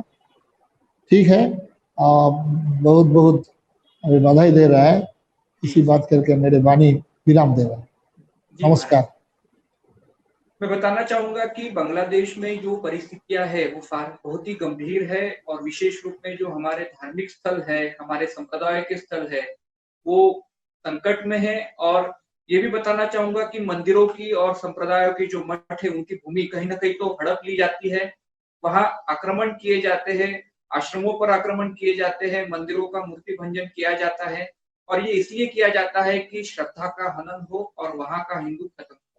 मैंने जो इस कार्यक्रम का जो शीर्षक है, बांग्लादेश और पाकिस्तान का समाप्त होता हिंदू, सच्चाई तो यही है कि आज बांग्लादेश के केवल हिंदू ही नहीं, तो वहां के हिंदू समाज के प्रतीक यानी मंदिर और मठ, उनको भी समाप्त करने का षड्यंत्र चल रहा है। आइए हम चर्चा को आगे बढ़ाते हैं। हमारे साथ भागचंद भील जी यहाँ जुड़े हुए हैं।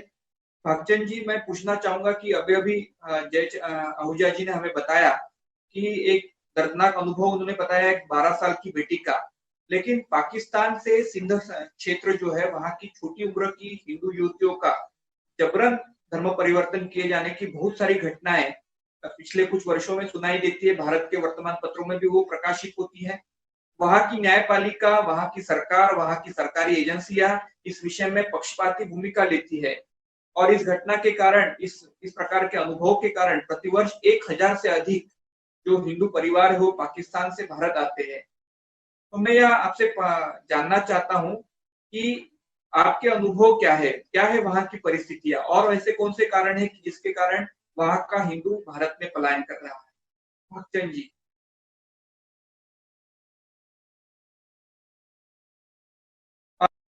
के बोलिए महाराज। भागचंद जी। हेलो, आवाज आ रही है सर?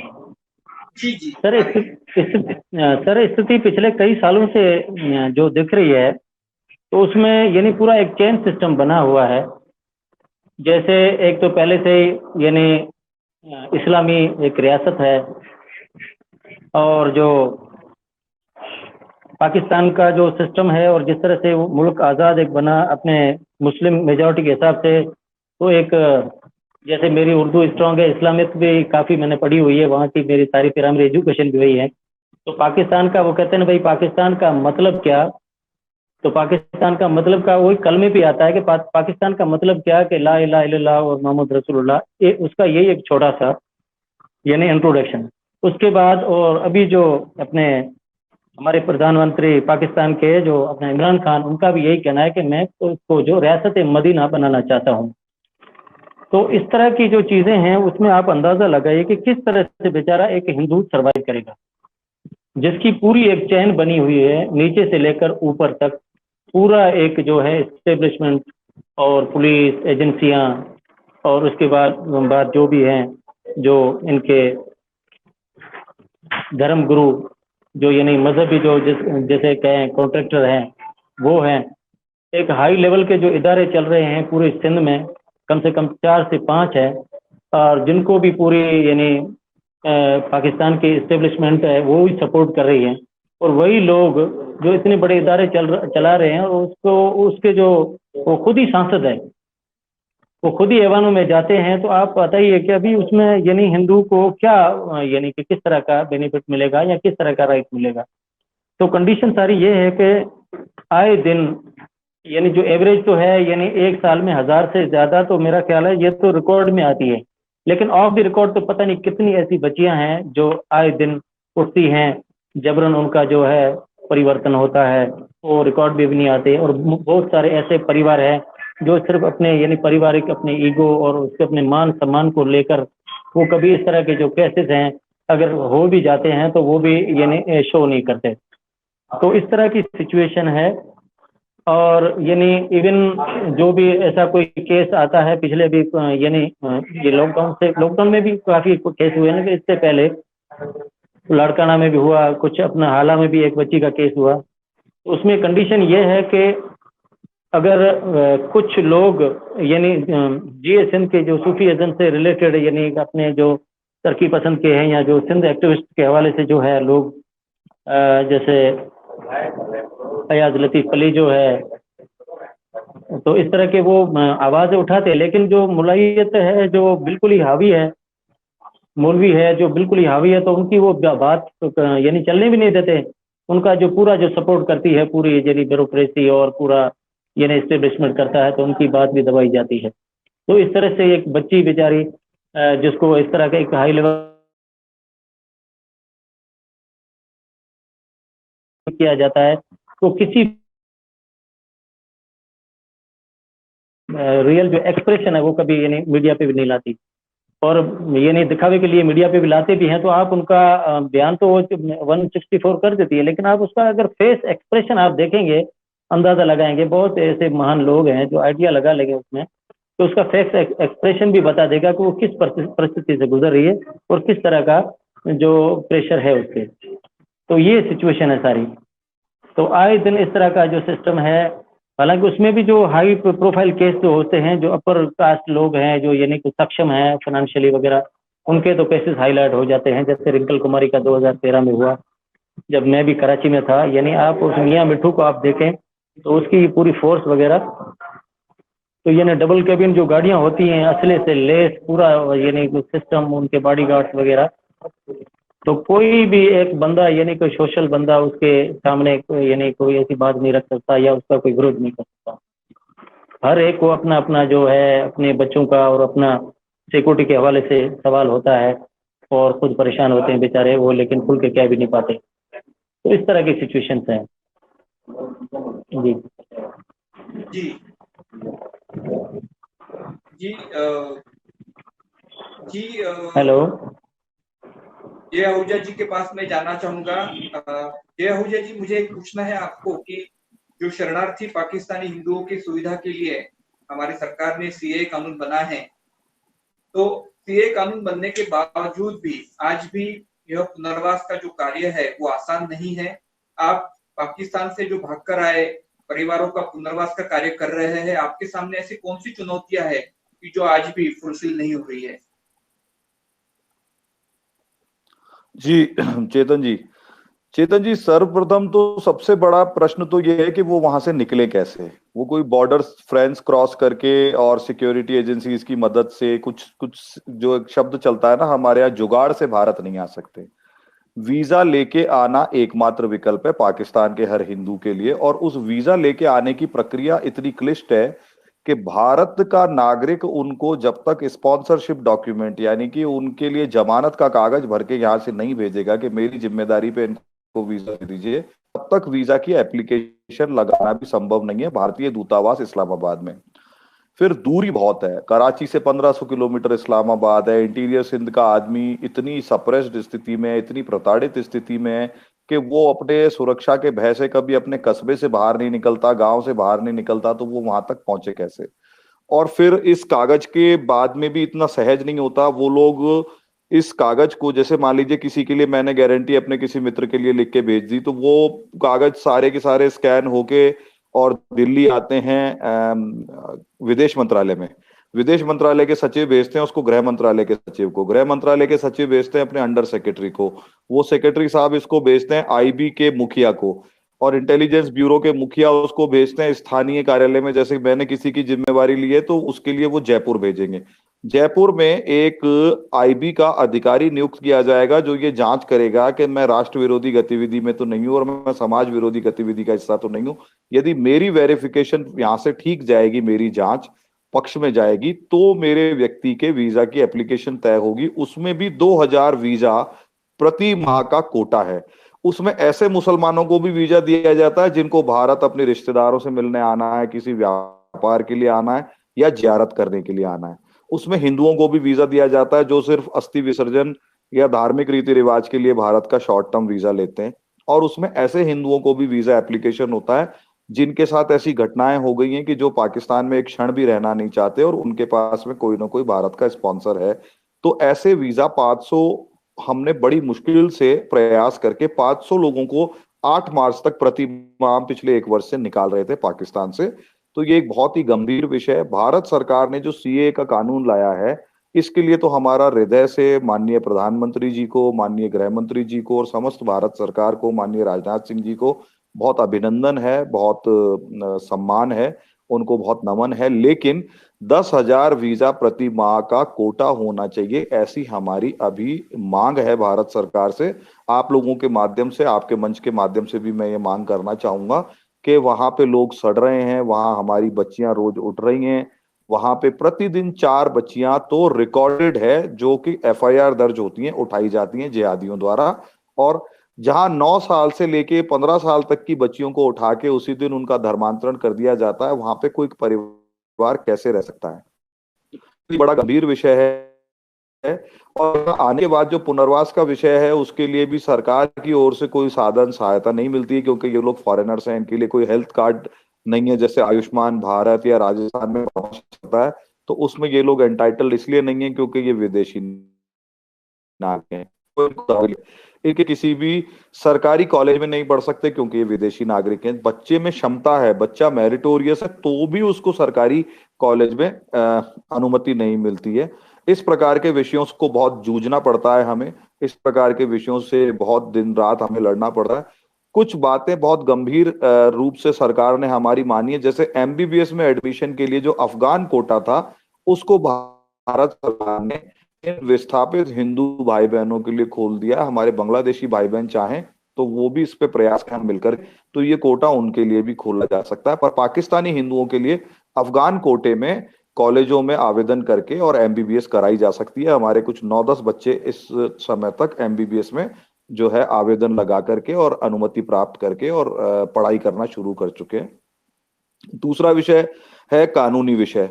तो सीए कानून ने नागरिकता में सरलता की, इन वीजा एक्सटेंशन की प्रणाली और सीआईडी की प्रणाली, आईबी की प्रणाली पहले की तरह लचर और बहुत ही निकृष्ट स्तर की है। उसके कारण रोज इन लोगों को परेशानी होती है। वो लोग मानवीय स्तर पे उनके अधिकारी हमारी सहायता कर देते हैं, ये अलग विषय है, लेकिन जो सिस्टम रिफॉर्म, जो आंतरिक रूप से रिफॉर्म करने की आवश्यकता है वो अभी भी नहीं हुआ है। उस पर बहुत काम करने की आवश्यकता है। दूसरी बात जो मजूमदार जी कह रहे थे कि हमको इंटीग्रेट होना पड़ेगा, हमको कोलैबोरेट करना पड़ेगा और हमको साथ मिलकर ये युद्ध लड़ना पड़ेगा, उस दृष्टि से पाकिस्तानी हिंदुओं के विषय पर निमित्तकम का ऑस्ट्रेलिया चैप्टर शुरू हो गया है, जहां पे हम इनको शरण दिलाने की तैयारी कर रहे हैं। पाकिस्तान की दृष्टि से निमित्तकम का कनाडा चैप्टर शुरू हो गया है। पाकिस्तान की दृष्टि से हम लोग युगांडा में प्रयास कर रहे हैं, क्योंकि भारत पाकिस्तान के मध्य इतने गंभीर परेशानी वाले संबंध हैं, कठिन संबंध हैं, कि उन संबंधों को देखते हुए हमें ये लगता है कि अब अन्य देशों में भी इनको निकाल के भेजने के अलावा कोई विकल्प नहीं है। हर दिन हमारी बच्चियां उठ रही हैं और हर उस बच्ची का जो प्रताड़ना है, उसकी चीखें हैं, उनका बहने वाला रक्त है, वो हर हिंदू की छाती पे पड़ा हुआ रक्त है, ये मैं हमेशा कहता हूं, और हमें उनके लिए चिंता करनी चाहिए। ठीक, धन्यवाद चेतन जी। जी, मैं सदगुरु डॉक्टर चारुदत्त पिंगली जी से पूछना चाहूंगा कि भारत में सीए कानून लेकर आज बहुत सारी राजनीति हुई। आप भारत के सभी राज्यों में प्रवास करते हैं पिंगली जी, आपका अनुभव क्या रहा? सीए कानून को विरोध होने के क्या परिणाम, दुष्परिणाम हुए? क्योंकि जय आहूजा जी ने बताया कि एक अच्छा कानून बना जिसके कारण एक प्रक्रिया सरलीकरण की हुई, लेकिन इसके बावजूद भी बहुत बड़ी राजनीति वहां हुई थी। मैं आपसे जानना चाहता हूँ इसके परिणाम दुष्परिणाम क्या थे? जी चेतन जी, भारत में सीए कानून को लेकर बड़ी राजनीति हुई है। मेरा मानना है कि ये जो सीए कानून को लेकर जो कुछ राजनीति हुई है वो एक राजनीति का घटिया एक स्वरूप भारत ने देखा है, ऐसे मुझे लगता है। और राजनीतिक पार्टियों को केवल वोट बैंक के लिए यह आंदोलन किए गए, ये एक बड़ा दुर्भाग्यपूर्ण है। एक प्रकार से हमारे जो दुखी बांग्लादेशी और पाकिस्तानी हिंदू भाई है, तो उनके जख्मों पर, उनके जले पर एक तरह का नमक छिड़कने का काम इस आंदोलन ने किया है, ऐसे हमें लगता है। शाहीन बाग का आंदोलन हो, संसद में हंगामा हो, या यूनिवर्सिटी में नारेबाजी हो, या हजारों संख्या में रास्ते पर उतरने वाला भीड़ तंत्र हो, यह सब पूरे देश ने अनुभव किया है। और इसके लिए भारत की ये सेक्युलरिस्ट है, इस्लामिस्ट है या कम्युनिस्ट है, ये सभी शक्तियां एकत्रित आकर इन्होंने इस सीएए का विरोध किया है। यानी एक तरह से ये तीनों शक्तियों ने जो सीएए का विरोध किया है, तो उनके इस बात से ऐसे लगता है कि ये सब जो शक्तियां, ये देश विरोधी शक्तियां, ऐसे मेरा मानना है। और भारत की तो ये जो कम्युनिस्ट शक्तियां वो बहुसंख्य बंगाल से ही है। और बंगाल के ये जो लोग हैं, ये अपने बंगाली भाई है जो बांग्लादेश में पीड़ित है, उन पर अत्याचार हो रहे हैं, उनकी भी उन्हें चिंता नहीं है। यह तो एक समाज विरोध भी हुआ। और एक तरह से भारत के कम्युनिज्म के विचारधारा का पराजय क्यों है? क्योंकि पीड़ित लोगों को अगर सहायता के लिए अगर हम आगे नहीं आ सकते, तो ये कम्युनिज्म का पराभव ही है। तो ये कम्युनिज्म एक नया हिंदू विरोध के स्वरूप में प्रकट हो रहा है, ऐसे हमें लगता है। भारतीय जनमानस पर अपना प्रभाव स्थापित करने के लिए इन शक्तियों ने यह आंदोलन के माध्यम से एक अवसर ढूंढा था, ऐसे मुझे लगता है। और सुप्रीम कोर्ट से भी हमें अच्छा अनुभव नहीं मिला, क्योंकि सुप्रीम कोर्ट में जब ये सीए का कानून समानता के विरुद्ध है ऐसे कहने वाली जब याचिका उसमें दाखिल हुई, तो सुप्रीम कोर्ट ने उसे स्वीकार लिया और उसे प्रधानता से निर्णय भी लिया उन्होंने। मगर हमें याद आता है कि 2012 में सच्चर आयोग के समानता के तत्व को उल्लंघन करता है, ऐसा एक हमने स्टैंड लेकर एक जनहित याचिका सुप्रीम कोर्ट में हमने दायर किया था। आज तक वह सुप्रीम कोर्ट के प्रधानता में नहीं आई है। ये हमारे हिंदुओं का दुर्भाग्य है। यानी हिंदुओं पर अन्याय हुआ तो उसके बारे में दखल सुप्रीम कोर्ट नहीं लेता है, मगर हिंदू विरोध में अगर कुछ बात है तो उसकी दखल सुप्रीम कोर्ट लेता है। तो ये सेक्युलर भारत की न्यायपालिका पक्षपाती क्यों है? ये हिंदू विरोध में कार्य क्यों करती है? ऐसा एक बड़ा प्रश्न मन में निर्माण होता है। और सीए कानून को कार्यान्वित न करने का अनेक राज्य शासनों ने निर्णय लिया है। तो ऐसे राज्य शासनों को हटाकर राष्ट्रपति राजवटी लगाना चाहिए, यही संविधान की रक्षा का बात है, ऐसे हमें लगता है। परंतु अद्यपि ऐसे हुआ नहीं है और धीरे धीरे हम अराजकता की ओर बढ़ रहे हैं, ऐसे हमें दिख रहा है। मगर ये पूरे आंदोलन की एक सबसे अच्छी बात है कि देश में ध्रुवीकरण हो रहा है, पोलराइजेशन हो रहा है, ये अच्छी बात है। देश विरोधी शक्तियां और देश प्रेमी शक्तियां अब दो खेमों में बट रही है, ये एक आनंद की बात है। चाहे राजनीति हो, बॉलीवुड हो, मीडिया हो, एकेडमिया हो, सभी क्षेत्र में हम ये ध्रुवीकरण देख रहे हैं। तो ये एक अच्छी बात हुई, ऐसे मुझे लगता है। जी गुरु पिंगले जी, मैं आपको चर्चा के तीसरे चरण में जाना चाहूंगा और इस चरण में सभी को 2 मिनट का अवधि मिलेगा। मैं भक्तचंद बिल जी के पास सर्वप्रथम जाना चाहूंगा। आप स्वयं कराची से पलायन करके भारत में आए थे, उस समय ऐसी कौन सी घटना हुई थी कि आपको भागने के लिए मजबूर होना पड़ा? भक्तचंद बिल जी, हम आपसे जानना चाहते हैं, कृपया अनम्यूट करके बोले।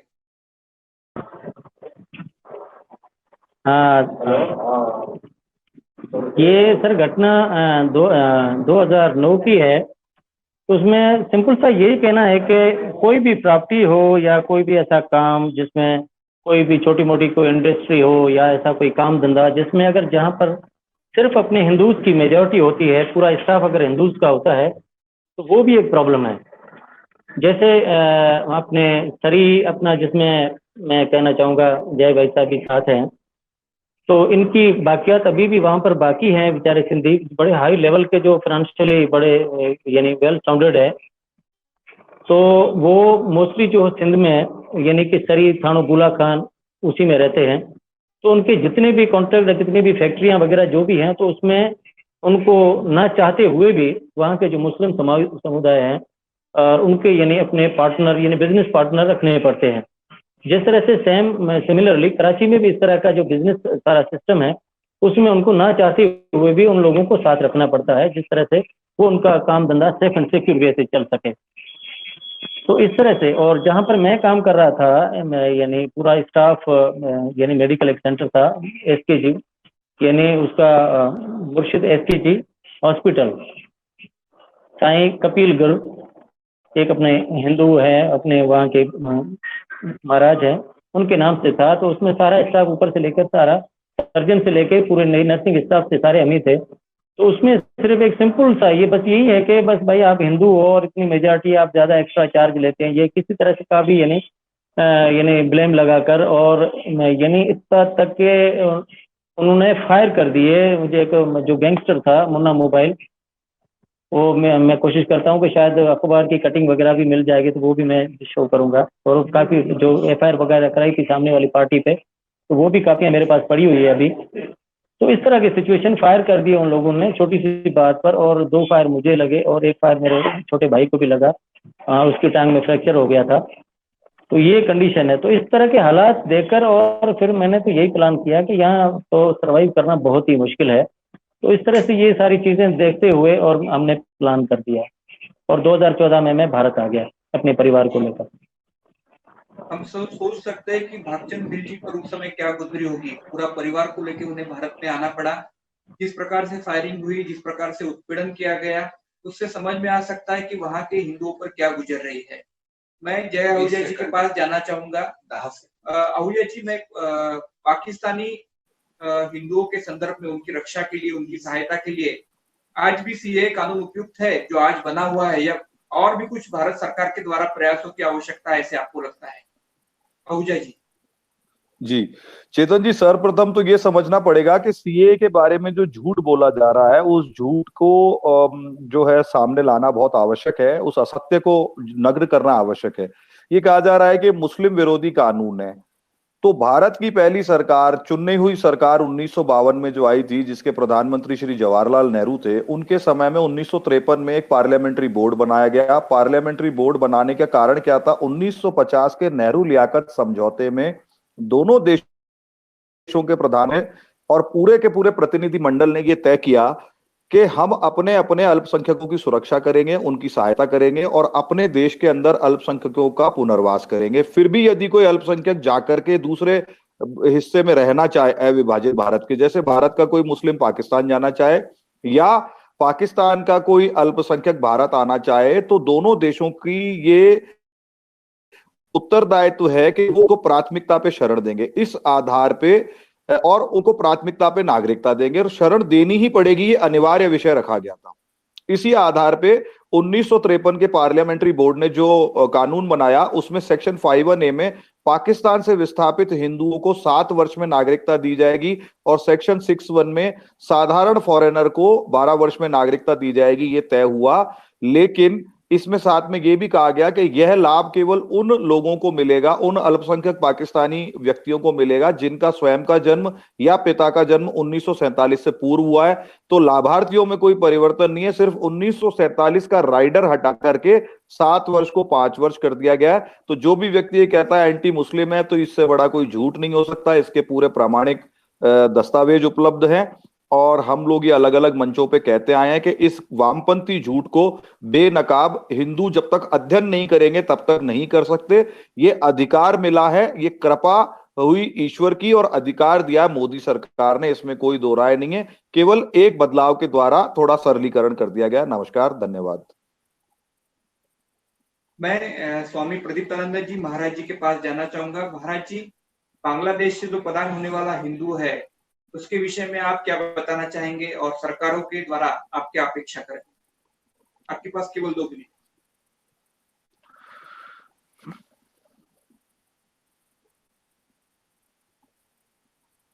प्रणब मठ था, प्रणब मठ के स्वामी जी दिग्विजयानंद जी महाराज वहाँ का प्रेसिडेंट था। वो बांग्लादेश के सरकार से हमारे इंडिया गवर्नमेंट को जुड़े हुए बात कर रहे हैं। अभी तक बहुत सुरक्षा मिले थे, जो रमना कालीबाड़ी जो ढाकेश्वरी ये कालीबाड़ी जो मंदिर बहुत प्रख्यात मंदिर है वहाँ, तो मंदिर के सुरक्षा के लिए, मंदिर तैयार के लिए जमीन फिर वापस दिया था। ये सिर्फ वहाँ का जो हिंदू है और भारत सेवा प्रणब मठ के स्वामी जी मिलकर के किया था। अभी शेख हसीना गार्ड भी दिया था, प्रोटेक्शन भी दिया था, दे रहा है, लेकिन जो इंटीरियर इलाका है उस गांव में अभी तक प्रोटेक्शन दे नहीं सकेगा। तो वहाँ हिंदू रक्षा वाहिनी तैयार करके और जो पूजा के टाइम वॉलंटियर काम करके रक्षा कर रहे हैं। तो ऐसा काम चल रहा है। वो अभी इंडिया गवर्नमेंट के साथ बातचीत कर रहे हैं। हमारा दिल्ली जो है वहाँ का जो स्वामी जी है तो दो बार मोदी जी को पास गया था, मोदी जी बातचीत किया था, चिंतन भी कर रहा है। इसीलिए बहुत धन्यवाद दे रहा है जो अभी सरकार चिंतन कर रहा है। ये पहला इतने साल तो गवर्नमेंट था, कांग्रेस था, अभी कुछ नहीं किया था। अब बंगाल में तो अभी कम्युनिस्ट पार्टी है, वो भी नहीं किया था और अभी तक हो रहा नहीं। अभी सेंट्रल गवर्नमेंट काम कर रहा है, जो एनआरसी से सीए काम कर रहा है, तो लेकिन विरोध कर रहा है। ये सिर्फ वोट बैंक के लिए ये राजनीति है, ये हमारा देश के लिए बहुत खतरा है। लेकिन हमारा हिंदू समाज को सोचना चाहिए। जो अभी पिंगले जी बोल रहे थे कुंभ मेला में गए थे, हमें पेंडल में घूमता, लेकिन कहीं पर नहीं, सिर्फ एक पेंडल में लिखा है हिंदू धर्म बहुत खतरे में है। लेकिन सब इतने बहुत बड़ा महात्मा है, उधर प्रवचन चल रहा है, लेकिन हिंदू समाज के लिए, हिंदू धर्म के लिए, जाति के लिए बातचीत नहीं कर रहा है। कि भगवान शंकराचार्य जन्म लिया हिंदू धर्म रक्षा के लिए, 4 मठ तैयार किया था चारों धाम में। अभी शंकराचार्य की जन्मभूमि मैं गया था, वहाँ सब क्रिश्चियन बन रहा है, लेकिन इन लोग चिंतन नहीं किया था।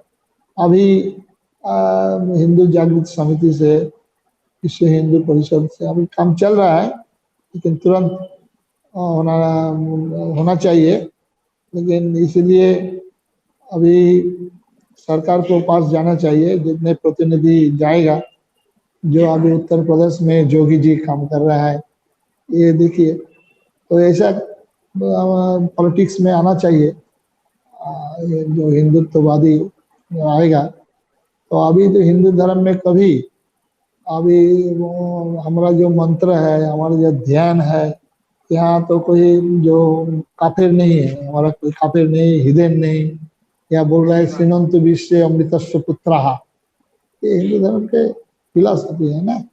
हमारा जो बोल रहा है भगवान को जो प्रणाम कर रहा है, जगत धीताय च श्री कृष्णाय, जगत व्यापी रहे, जगन माता बोल रहा है।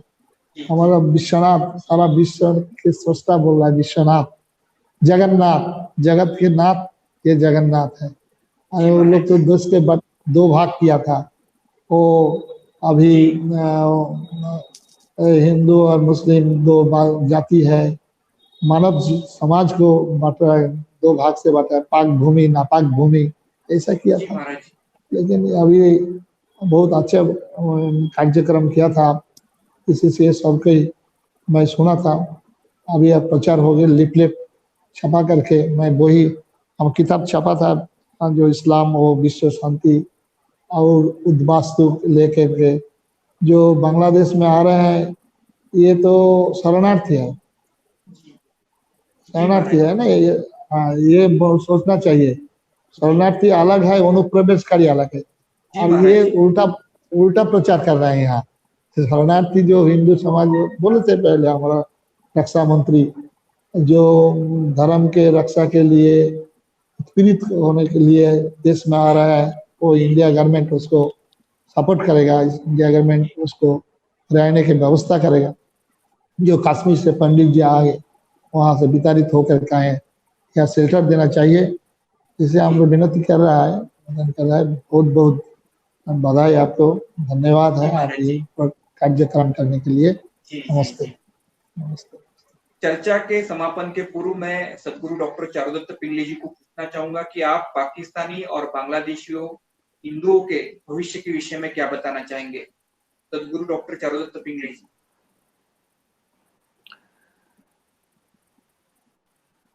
भारत में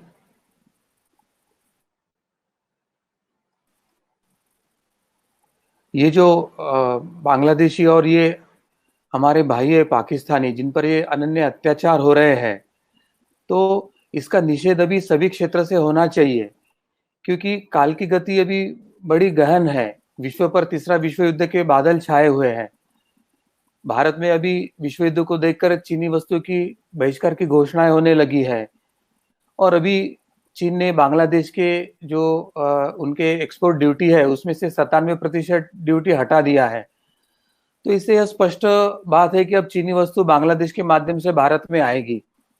तो चीन, भारत और बांग्लादेश के बीच से जाने वाला और ये भारत के पूर्वोत्तर के जो 7 राज्यों को जोड़ने वाला जो एक चिकन नेक एरिया है, वो एक महत्वपूर्ण एरिया, और उस पर हमारा सभी का ध्यान देना चाहिए, क्योंकि यदि चाइना बांग्लादेश को भारत के विरुद्ध उकसाता है तो अक्षरशः जो पूर्वोत्तर भारत है वो 7 राज्य भारत से अलग हो जाए और वो चीन से एक तरह से बलात्कारित ही होंगे, ऐसे लगता है।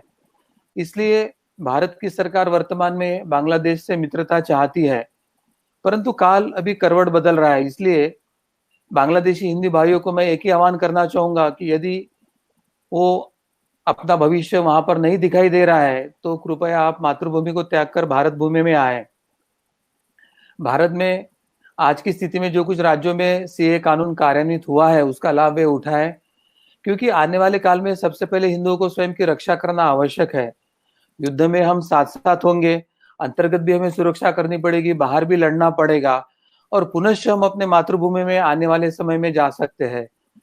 आने वाले 5 वर्ष अत्यंत कठिन है, ऐसे सभी संतों ने और द्रष्टा जो है, त्रिकाल दृष्टा जो है, उन्होंने बताया है। तो उसका विचार हमारे पाकिस्तानी और बांग्लादेशी हिंदू भाई करे।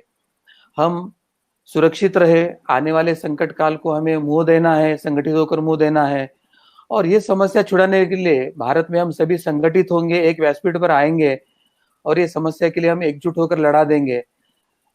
अंत में इतना ही कहना चाहूंगा कि हम जीतेंगे और लड़ेंगे भी, और इसके लिए हमको अभी संगठित होना है। सभी का धन्यवाद। मैं सभी मान्यवरों को पाकिस्तानी और बांग्लादेशी हिंदुओं के संदर्भ में जो खुलकर आप सभी ने चर्चा की और हमारे दर्शकों का जागरण किया, उसके लिए आभार प्रकट करता हूं। धर्म संस्थापक भगवान श्री कृष्ण जी के प्रति कृतज्ञता व्यक्त करता हूं और इस चर्चा का, हिंदू राष्ट्र की चर्चा का, विशेष संवाद का मैं समापन करता हूं। धन्यवाद।